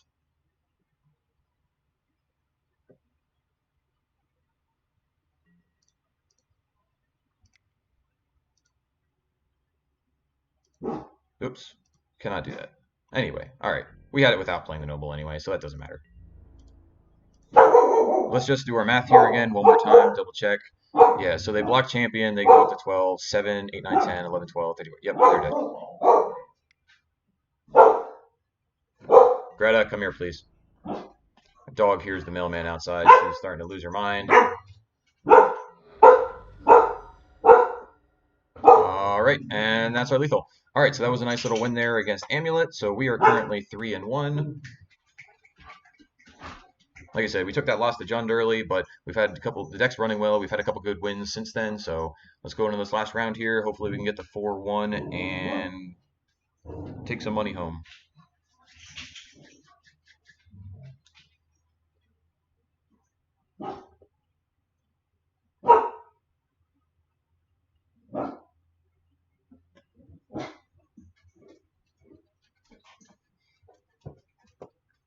All right, but anyway, so I kind of feel like with the Hogak ban, I think Humans is going to come back into the limelight. I mean, Hogak was starting to kind of skew the format. As much as I liked playing the deck, I could see why there was a banning, but I still think it was a little too hasty on their part. I think they should have given it the Pro Tour and seen what happened. Um, there's a lot of blue-white control in the format right now. We haven't seen it yet, but I run into a lot of blue-white control on a regular basis when I'm playing these leagues.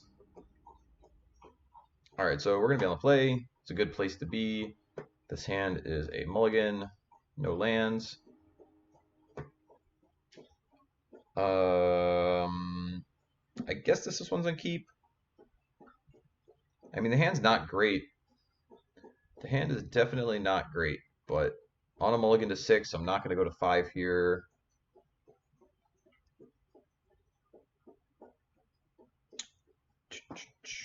Probably just get rid of one of these lands, like the unclaimed territory.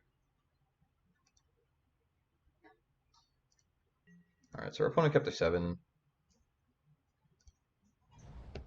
This is a sad hand where we just go Lieutenant on 2, Mantis Rider on 3, and we have the Deputy to break up any blockers. Unfortunately, we're playing against Tron. Oh, right on time. All right, so does that change anything? Is there any reason to play this Noble over the Lieutenant? I don't think so.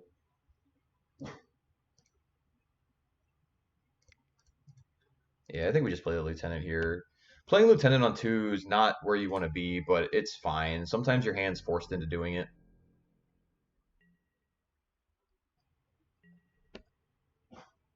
So we'll see if this is regular Tron or if this is Eldrazi Tron. Waste is Eldrazi, typically. So they're going to play a Chalice here, which is perfectly okay with us. Ballista. Okay, that's fine too. Okay. That's not the end of the world.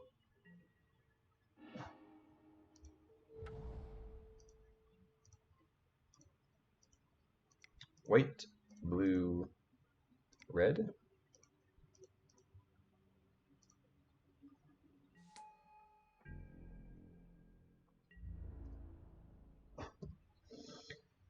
All right, so our hand's not bad right now. We get to play the Mantis Rider this turn. Next turn, we have the option of Deputy or Lieutenant plus Noble Hierarch.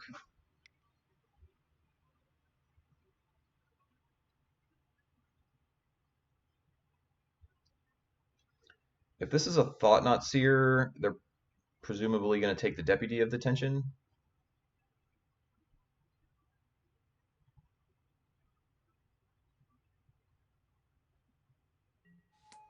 Matter Reshaper. That one we don't care about.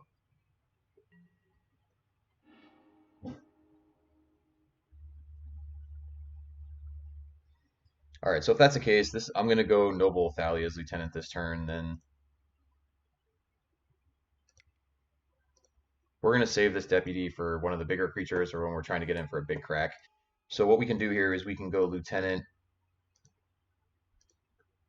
this turn, and then if we have to, Deputy next turn and get in a big attack with our Lieutenant and whatever the case may be. Is this a Dismember? Oh, Dismember is pretty good here. All right, that one's a little unfortunate. That's, I think, the one spell in their deck that actually kills our Mantis Rider, but so be it.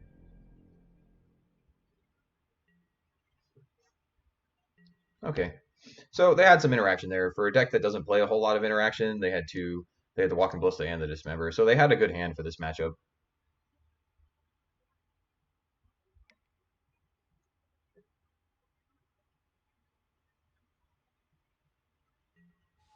Yeah, now we're probably in trouble. Now they take the Deputy.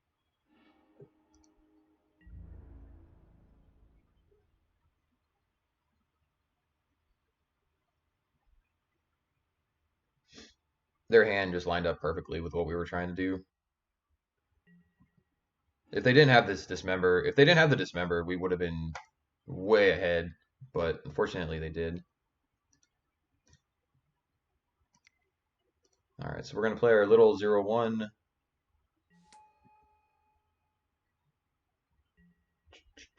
Probably attack with the Lieutenant here. I mean, they're not going to trade with a Thought-Knot Seer, presumably. I mean, they might, but seems unlikely. But we'll offer it, see if they take it.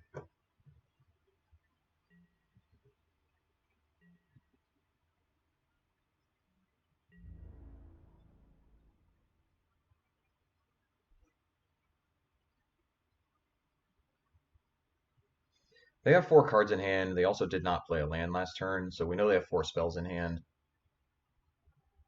Oh, they are going to block. Okay. Maybe they have another Thought-Knot Seer.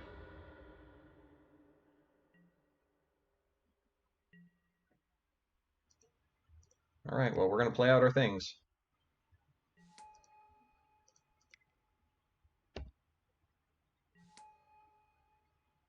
That's all we got.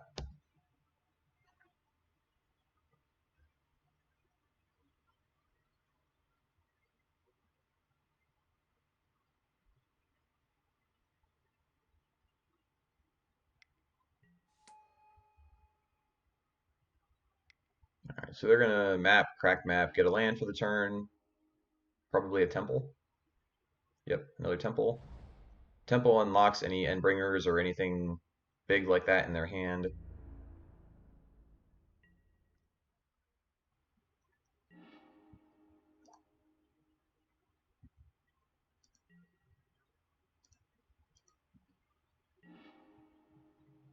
That was not a good draw. All right, well, all we can do is attack. Attack and pass the turn.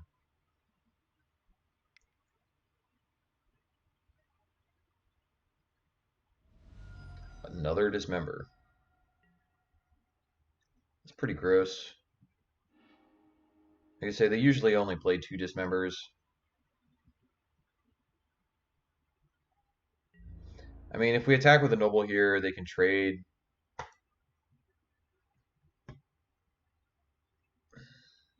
I mean, that's pretty close. I don't know if you want to give them the option to trade here, though.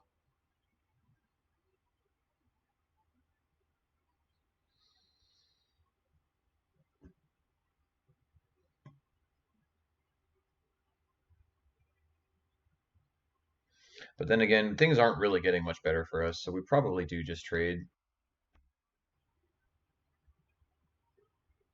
Like, this block is going to be here for them at any point of the game, pretty much for the rest of the game, so I think it's fine. Do it now.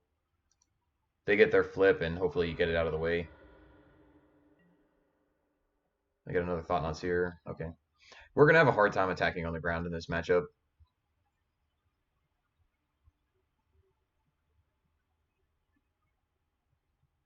Like I said, they now have 6 mana, so they unlock basically any creature in their hand, with the exception of if they're playing like Ulamog the Ceaseless Hunger. So they should have no problem casting their spells for the rest of the game.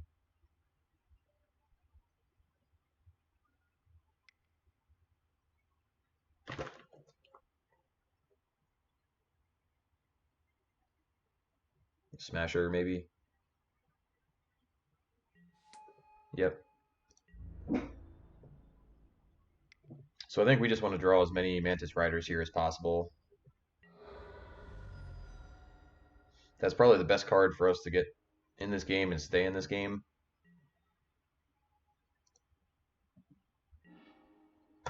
Definitely not Ether Vial.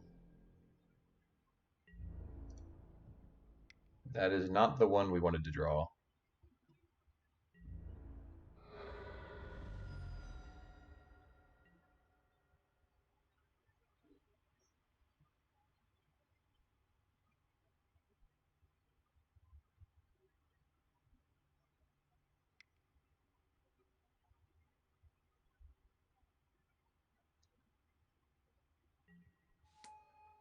Yep, you have my Ether Vial.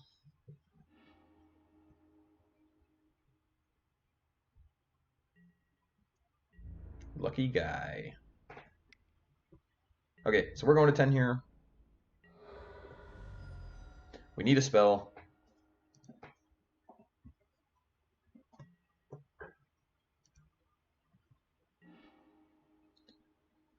Lieutenant is not very good, so casting Lieutenant just doesn't actually do anything.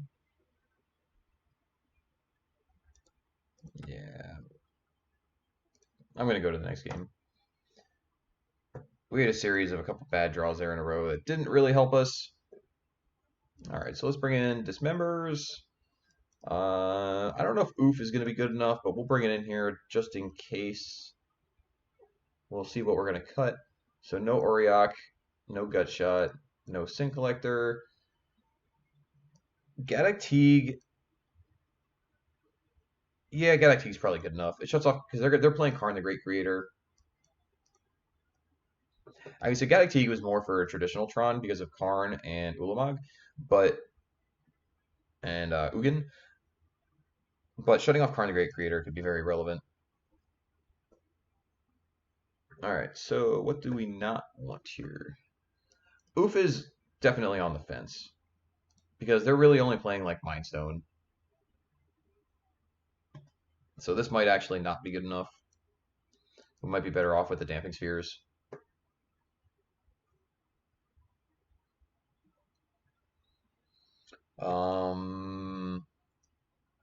But we definitely want these four.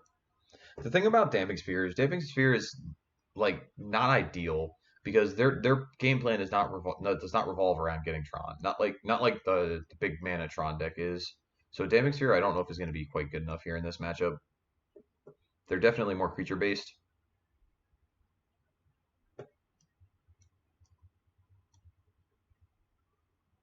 I mean that being said, Thalia could also be not good enough. Like I said, they're trying to play a bunch of creatures, so maybe Thalia and the Mayor.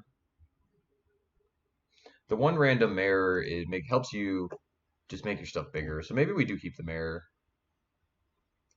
and trim like a freebooter. The big spell you're hitting with freebooter is Karn, so maybe you do want the freebooter. It's just a matter of one last cut here.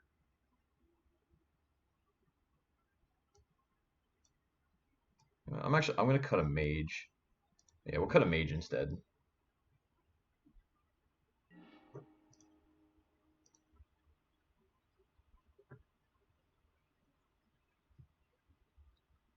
His hand's not very good. I think this one's gonna be a mulligan. This one's pretty bad. This one's better. We'll keep this one. All right, what do we want to put back? So we're gonna go turn one noble, turn two booter.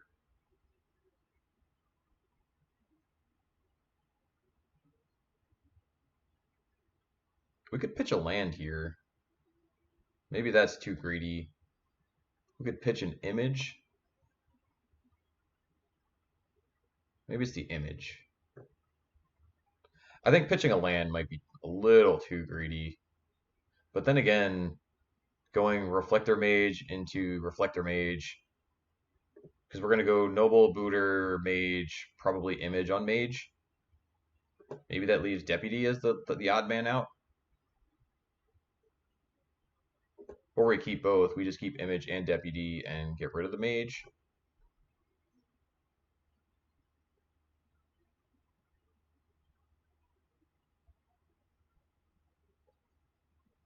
All right, I'm going to cut the Image. I would have really liked to pitch the land there, because it's pretty likely that we find another land.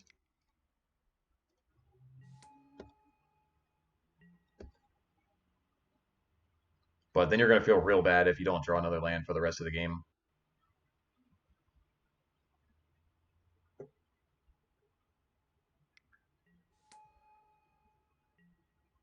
Sure.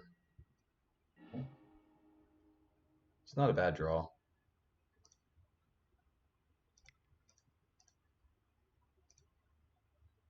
right, let's see how our hand shapes up.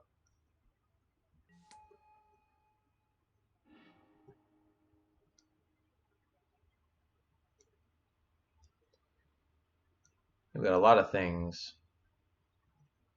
So their hand is, man, this is not cool. Karn the Great Creator, Ugin the Ineffable. They have two removal spells, Spatial Contortion and Warping Wail. So they're just going to go removal spell, Karn.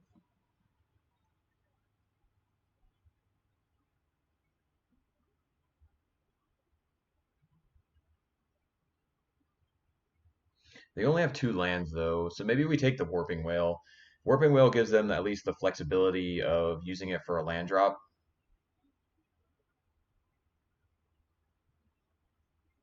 So you either take the flexibility of the Warping Whale, or you just take the Spatial Contortion, and maybe you want them to use it as a land drop. And then you can Deputy the Karn. That actually sounds pretty good. So I think we're going to take the Spatial Contortion.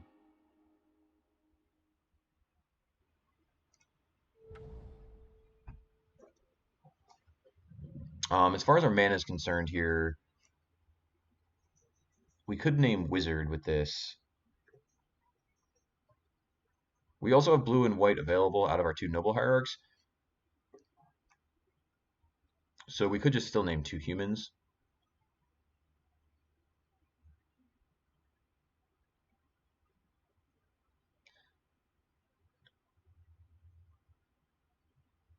Yeah, I'm going to put them both on human, just in case we draw a Mantis Rider.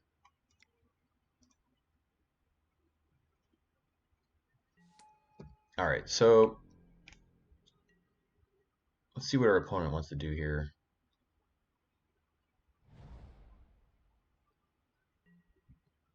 So they might, so if they're just going to pass and do nothing, this could be just a Warping Will for a land. They could also Warping Will our freebooter here, which isn't unreasonable.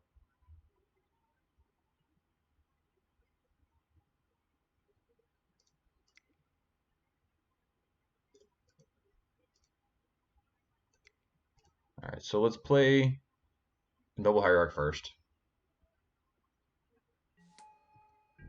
Let's attack with the booter.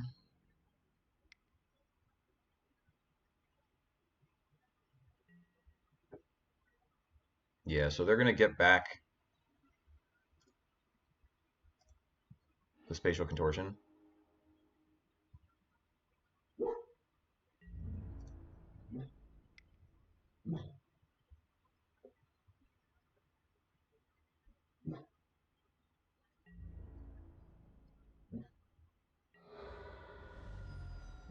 All right, it's your turn.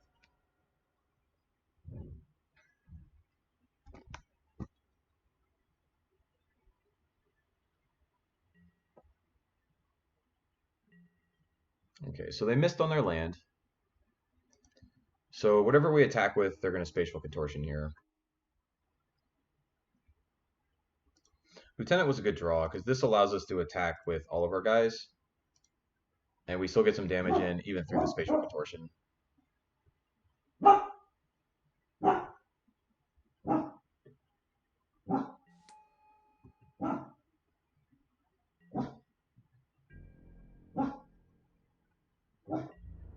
So if that's going to be, so we're going to attack with all 3 nobles here. We're not going to get our Exalted triggers, but because if we attack with one, they just contortion whichever one we attack with, and then we get nothing in. This way we at least get the 2 damage in.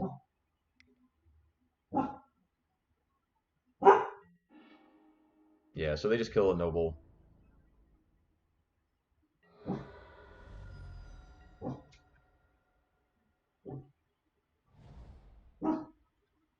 Last zone's pretty good.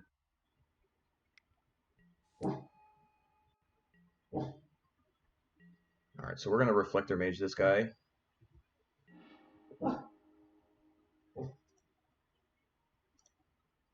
White, blue, green.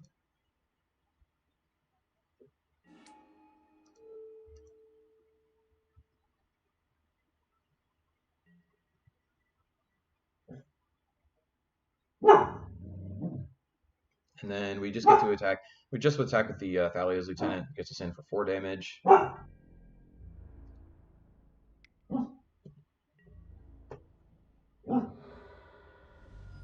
So we know the 4-drop in their hand is Karn. We're not overly concerned with Karn right now. They can Blast Zone us and take out our 2 Noble Hierarchs.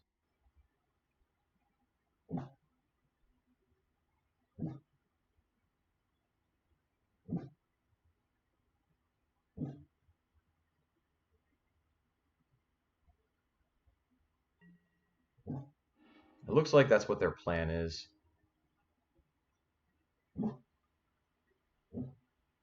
They could also put the Blast Zone up to 2 counters. If they put the blast zone up to 2 counters, they're going to get to kill our lieutenant and our Teague if we play Teague.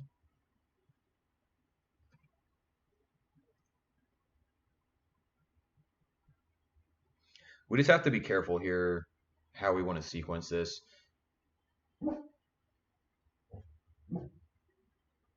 If you go to attacks, they can blow up the blast zone mid combat to take out your noble hierarchs. So you're only going to get in for 4. You can meddling mage or Teague pre-combat with your noble hierarch mana. But if you do that, they probably tick the blast zone up to 2. And then on the following turn, if they blow the blast zone up for 2, they're going to kill your Thalia's lieutenant and whatever you decide to play, which maybe you're okay with that.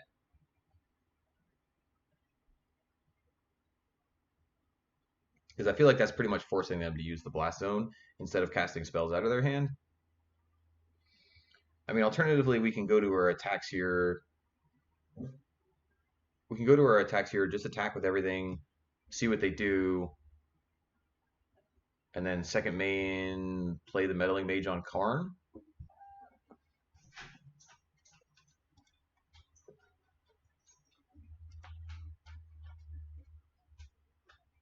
The only difference is we're playing meddling mage versus Gaddock Teague that way. The only way we play Gaddock Teague is if you play it main phase.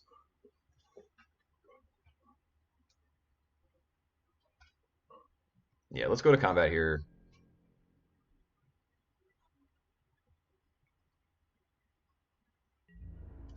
Let's attack with everything.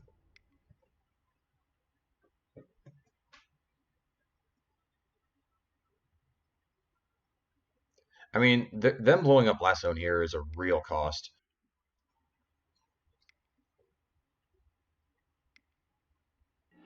Because now they're losing a land. Yeah, that's fine. Like, if you're just killing our 2 Noble Hierarchs with that, like, it's not the end of the world.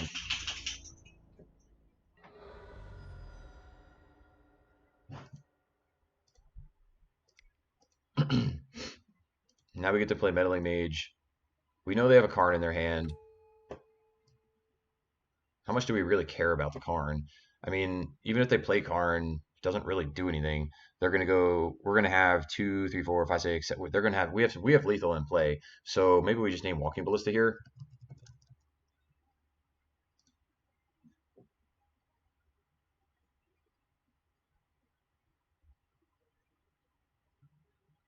Or we could name something like Thought Not Seer as well, or a removal spell. Like we definitely have options here, a lot of options here. I don't think we name Karn anymore because if they play Karn, it doesn't matter; they just die. So we're definitely not naming Karn now that they use the blast zone. They're not going to always dust us. They're too far away from that.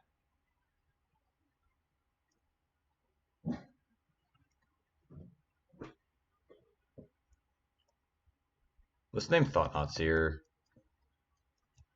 I want to name Thought Not Seer because if they cast Thought Not Seer, they get to take Deputy out of our hand and they stop all of our attackers.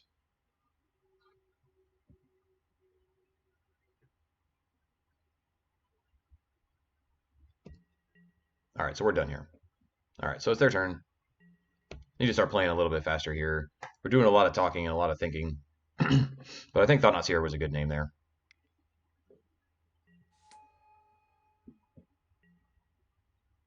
All right, land please. Lieutenant's not bad.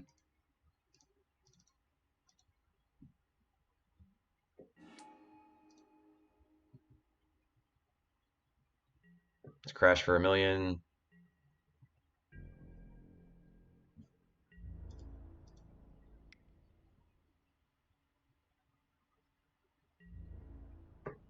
They have to block the big guy. Take 6 and go to 1. Okay, they reveal the power plant. What happens if they draw a last Tron land here? That's an interesting one. If they draw the mine.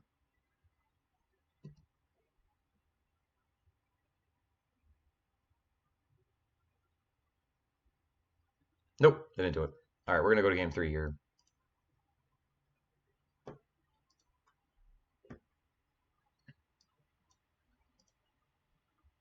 Alright, I don't think we're changing anything.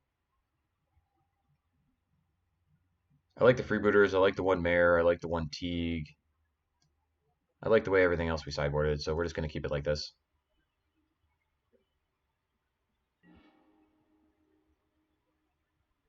We have a pretty good hand here.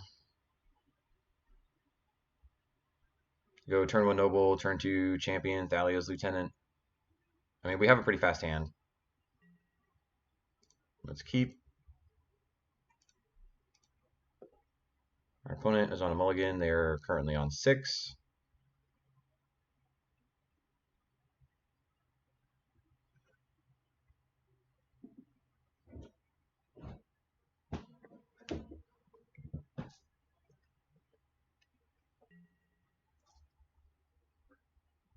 All right, they decided to keep their 6.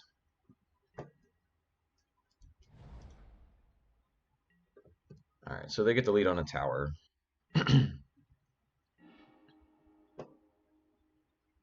We have a preference if we want to lead on Noble or Champion here.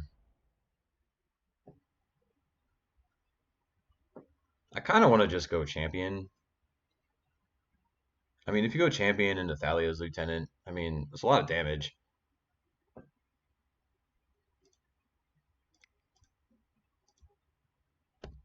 Let's do it.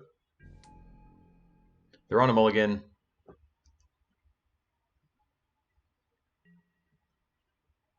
They're on a mulligan here, so we're going to put the screws to the wall, and hopefully we can get them on a bad keep. They look like they tanked pretty long on that mulligan to 6. So maybe we can get them keeping a sketchy hand.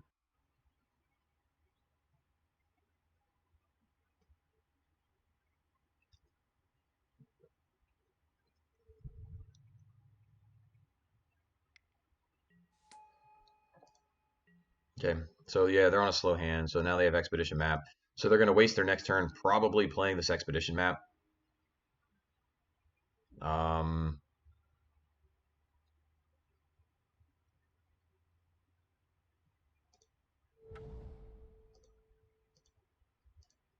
yeah, so let's just go with the Lieutenant. Let's just go maximum speed, maximum pressure here.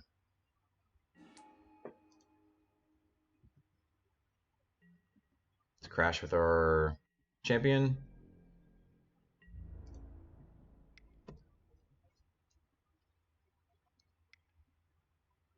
So dismember.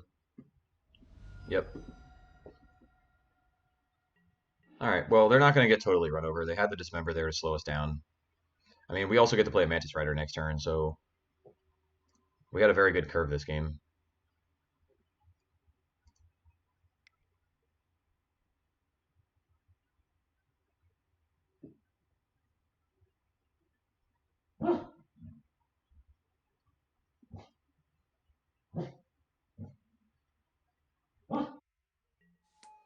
Another map. And a Blast Zone. Okay. All right, so they're worried about getting their mana set up right now. That is a-okay with me.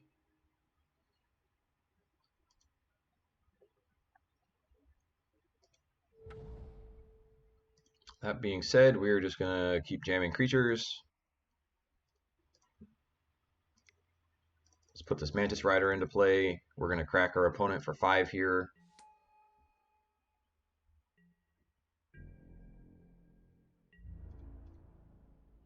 This hand would have been brutal if they didn't have that Dismember. I mean, you'd think we'd be getting in for another 5 damage here.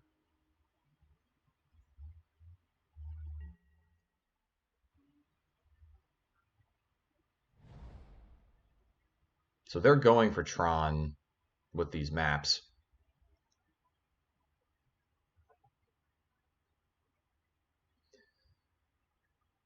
So what are we losing to? We're losing to an All is Dust. So if they crack map, get an All is Dust, we could be in trouble. They could Karn the Great Creator, Ensnaring Bridge us.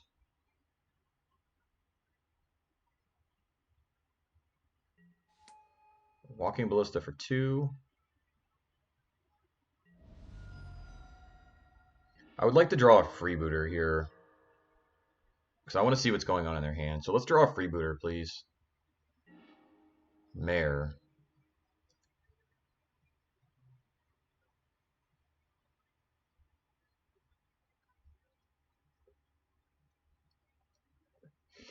All right, so what are we more afraid of? Are we more afraid of Karn or are we more afraid of All Is Dust? That's basically what our meddling mage name is going to be here.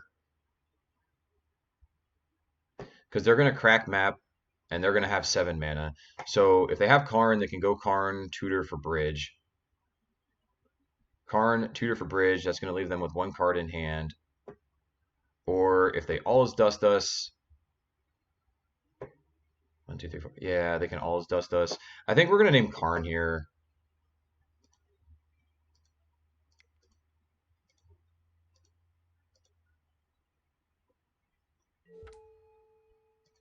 Because we know they're going to have the mana for it both ways.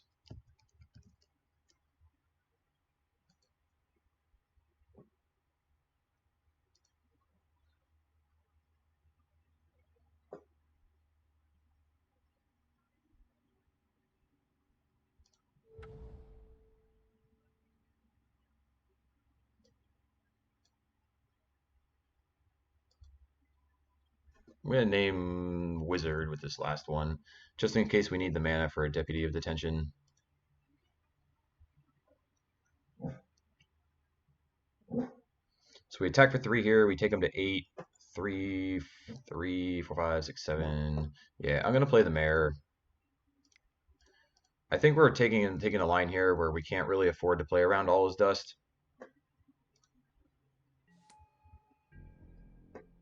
This way, if they don't have the All Is Dust, we're going to have lethal next turn.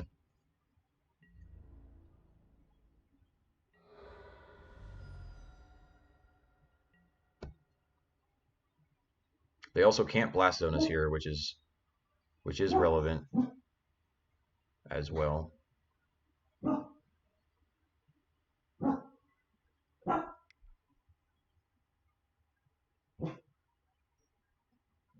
Please don't All Is Dust us.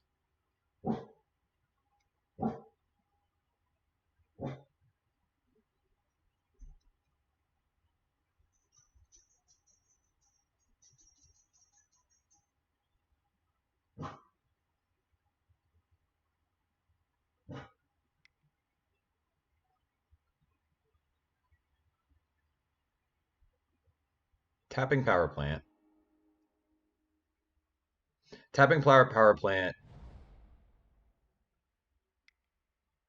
3, 4, 5, 6. So they still can't All Is Dust us. So they. I don't know why they. Oh, okay. All right, I got it. So yeah, so what they did was they wanted the chump blocker with the Matter Reshaper.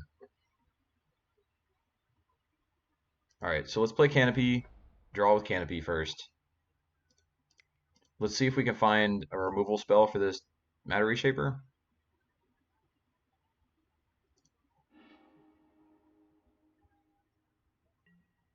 Waterlogged Grove. I mean, that'll give us a redraw next turn. So we don't want to attack with this Meddling Mage. I think we're just attacking with Mantis Rider.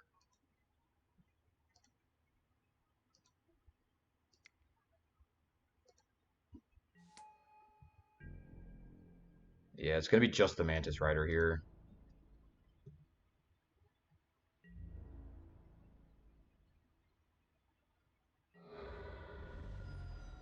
They're going to put counters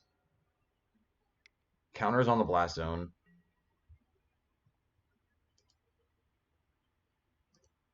Or well, it looks like our opponent misclicked there. They meant to put counters on the Blast Zone, but they didn't pay the mana there. So that's an unfortunate misclick out of our opponent. I understand what they were trying to do there, but they didn't pay the mana to do it. So we'll see what that does for them.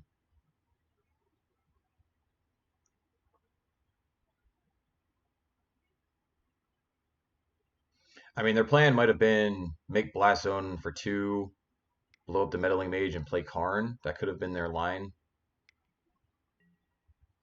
Ugin. All right, let's. So you can destroy a permanent. but this is not as bad as the other ones. At least this isn't the other Ugin. The other Ugin would have been way worse. Alright, so they're killing our Mantis Rider.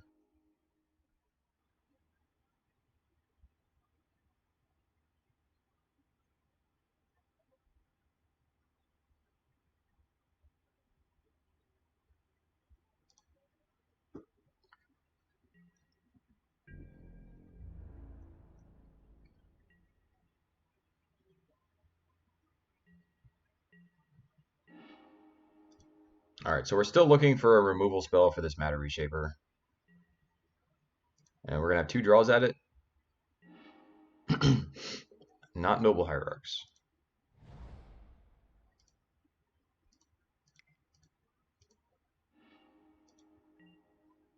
Freebooter.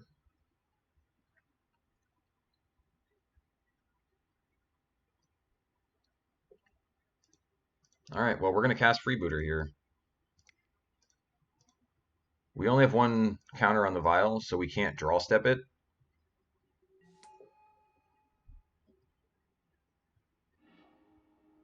Double Reality Smasher.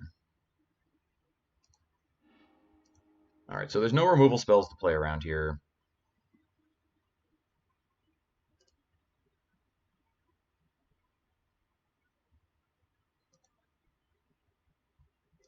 We don't want to attack with the Meddling Mage still. So I think we're going to put in both of our nobles. Putting in both of our nobles allows us to... Oh, that was a mistake on my part. Whoops. This should have tapped my mana differently here. Now I cannot put into play both of my nobles, so we can't even attack this turn. Alright. That was a slight misstep on my part, but...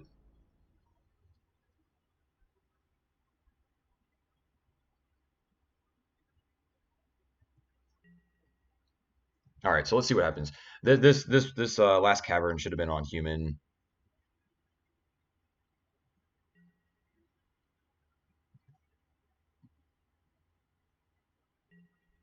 Okay, so Blast Zone is now up to 2,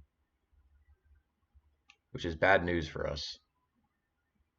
So our opponent made a little bit of a mistake there, and we made one as well.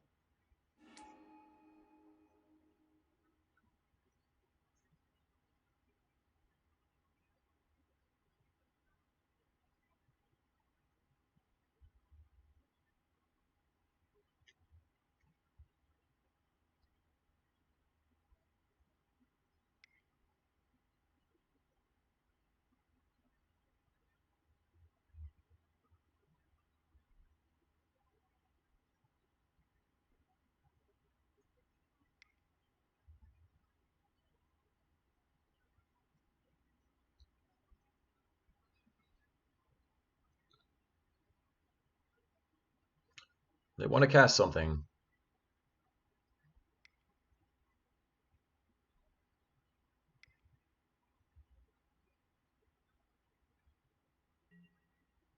Okay, so they're casting a Smasher.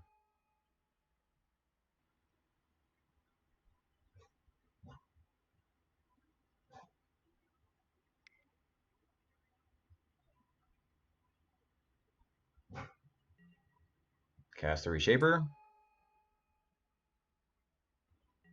And they're holding up the Blast Zone, which is probably going to kill us. No attacks. Alright, so let's put into play a Noble, even though I don't think it matters.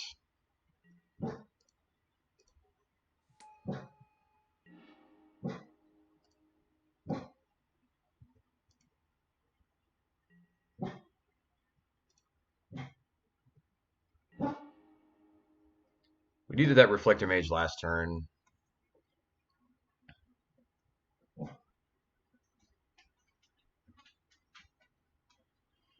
If we had Reflector Mage last turn, we win.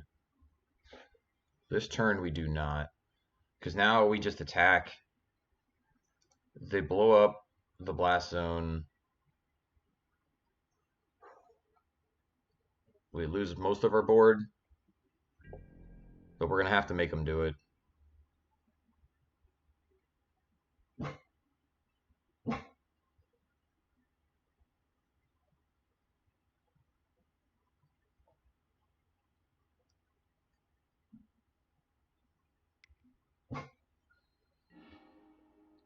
Yep. One-sided Wrath of God is pretty good.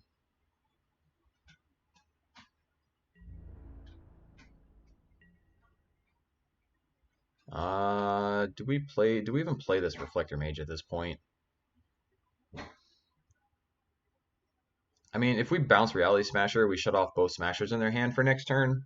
So that might be good enough. Because otherwise they have 3, 4, 5, 6, 7, 8. I mean, they can only play one Smasher next turn.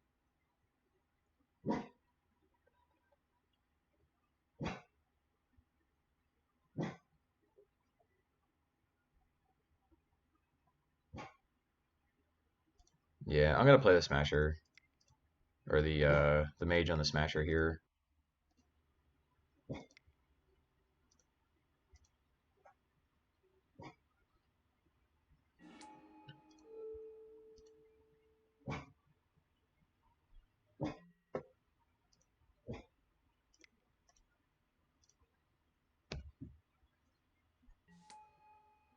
Alright.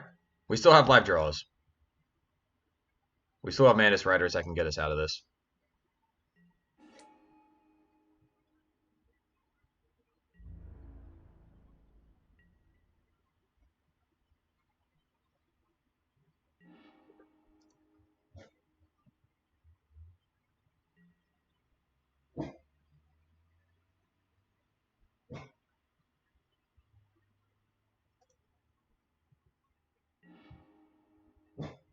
Image.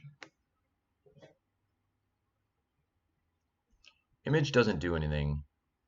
Not currently.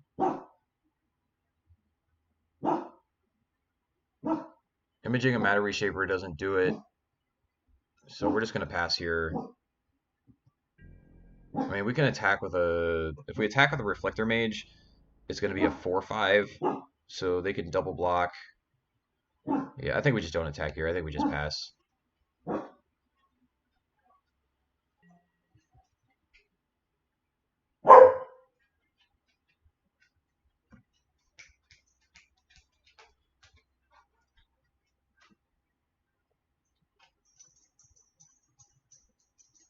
Definitely walking a tightrope this match. There's been a lot going on. Like I said, having that our opponent had his misclick on the blast zone, and we had ours when we tapped wrong that turn for that Noble Hierarch. Because playing that Noble Hierarch might have actually just won us the game there. All right, so our opponent's gonna go Smasher, Smasher.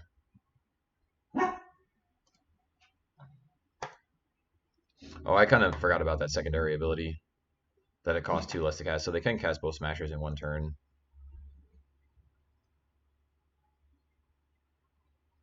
Maybe they attack with everything, and we get super lucky.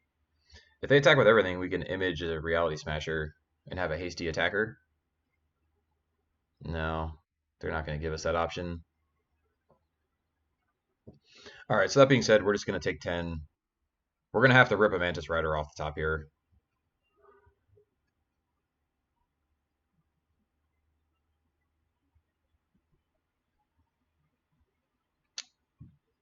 Let's rip a Mantis Rider off the top.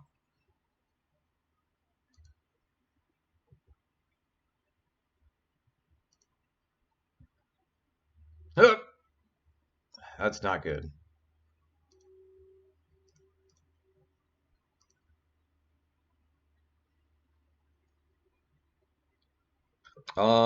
We can image a Reflector Mage.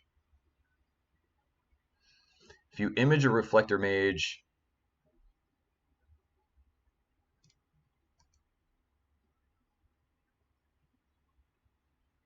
no, I think we're just toast.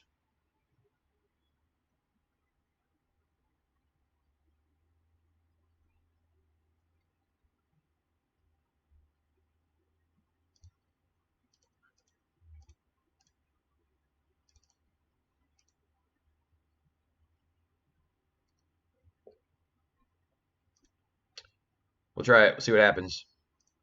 Bounce a smasher. See what they do. And actually, we missed tap there. This we should have used one of these caverns for the noble hierarch because now we have a tap noble hierarch for no reason. So our opponent has 6 attackers. We could block 4 of them.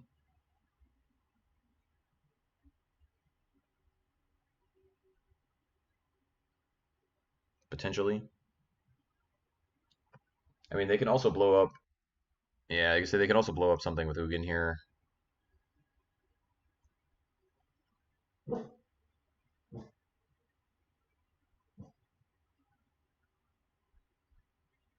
I mean, they don't have lethal.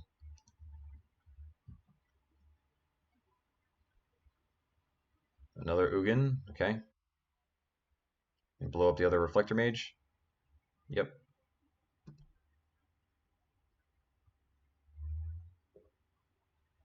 So now we get to block 2 things. Yeah, we're dead. 5. All right, so I'm gonna feel really bad if this top card of our deck is a Mantis Rider, because looking at it here, let's say if we tapped our stuff right, we would have had 3 untapped Noble Hierarchs. We could have blocked 2 Matter Reshapers and one of the Manifest tokens, taking 9, going to 1. So if this top card's a Mantis Rider, we threw this game away. So let's draw our card.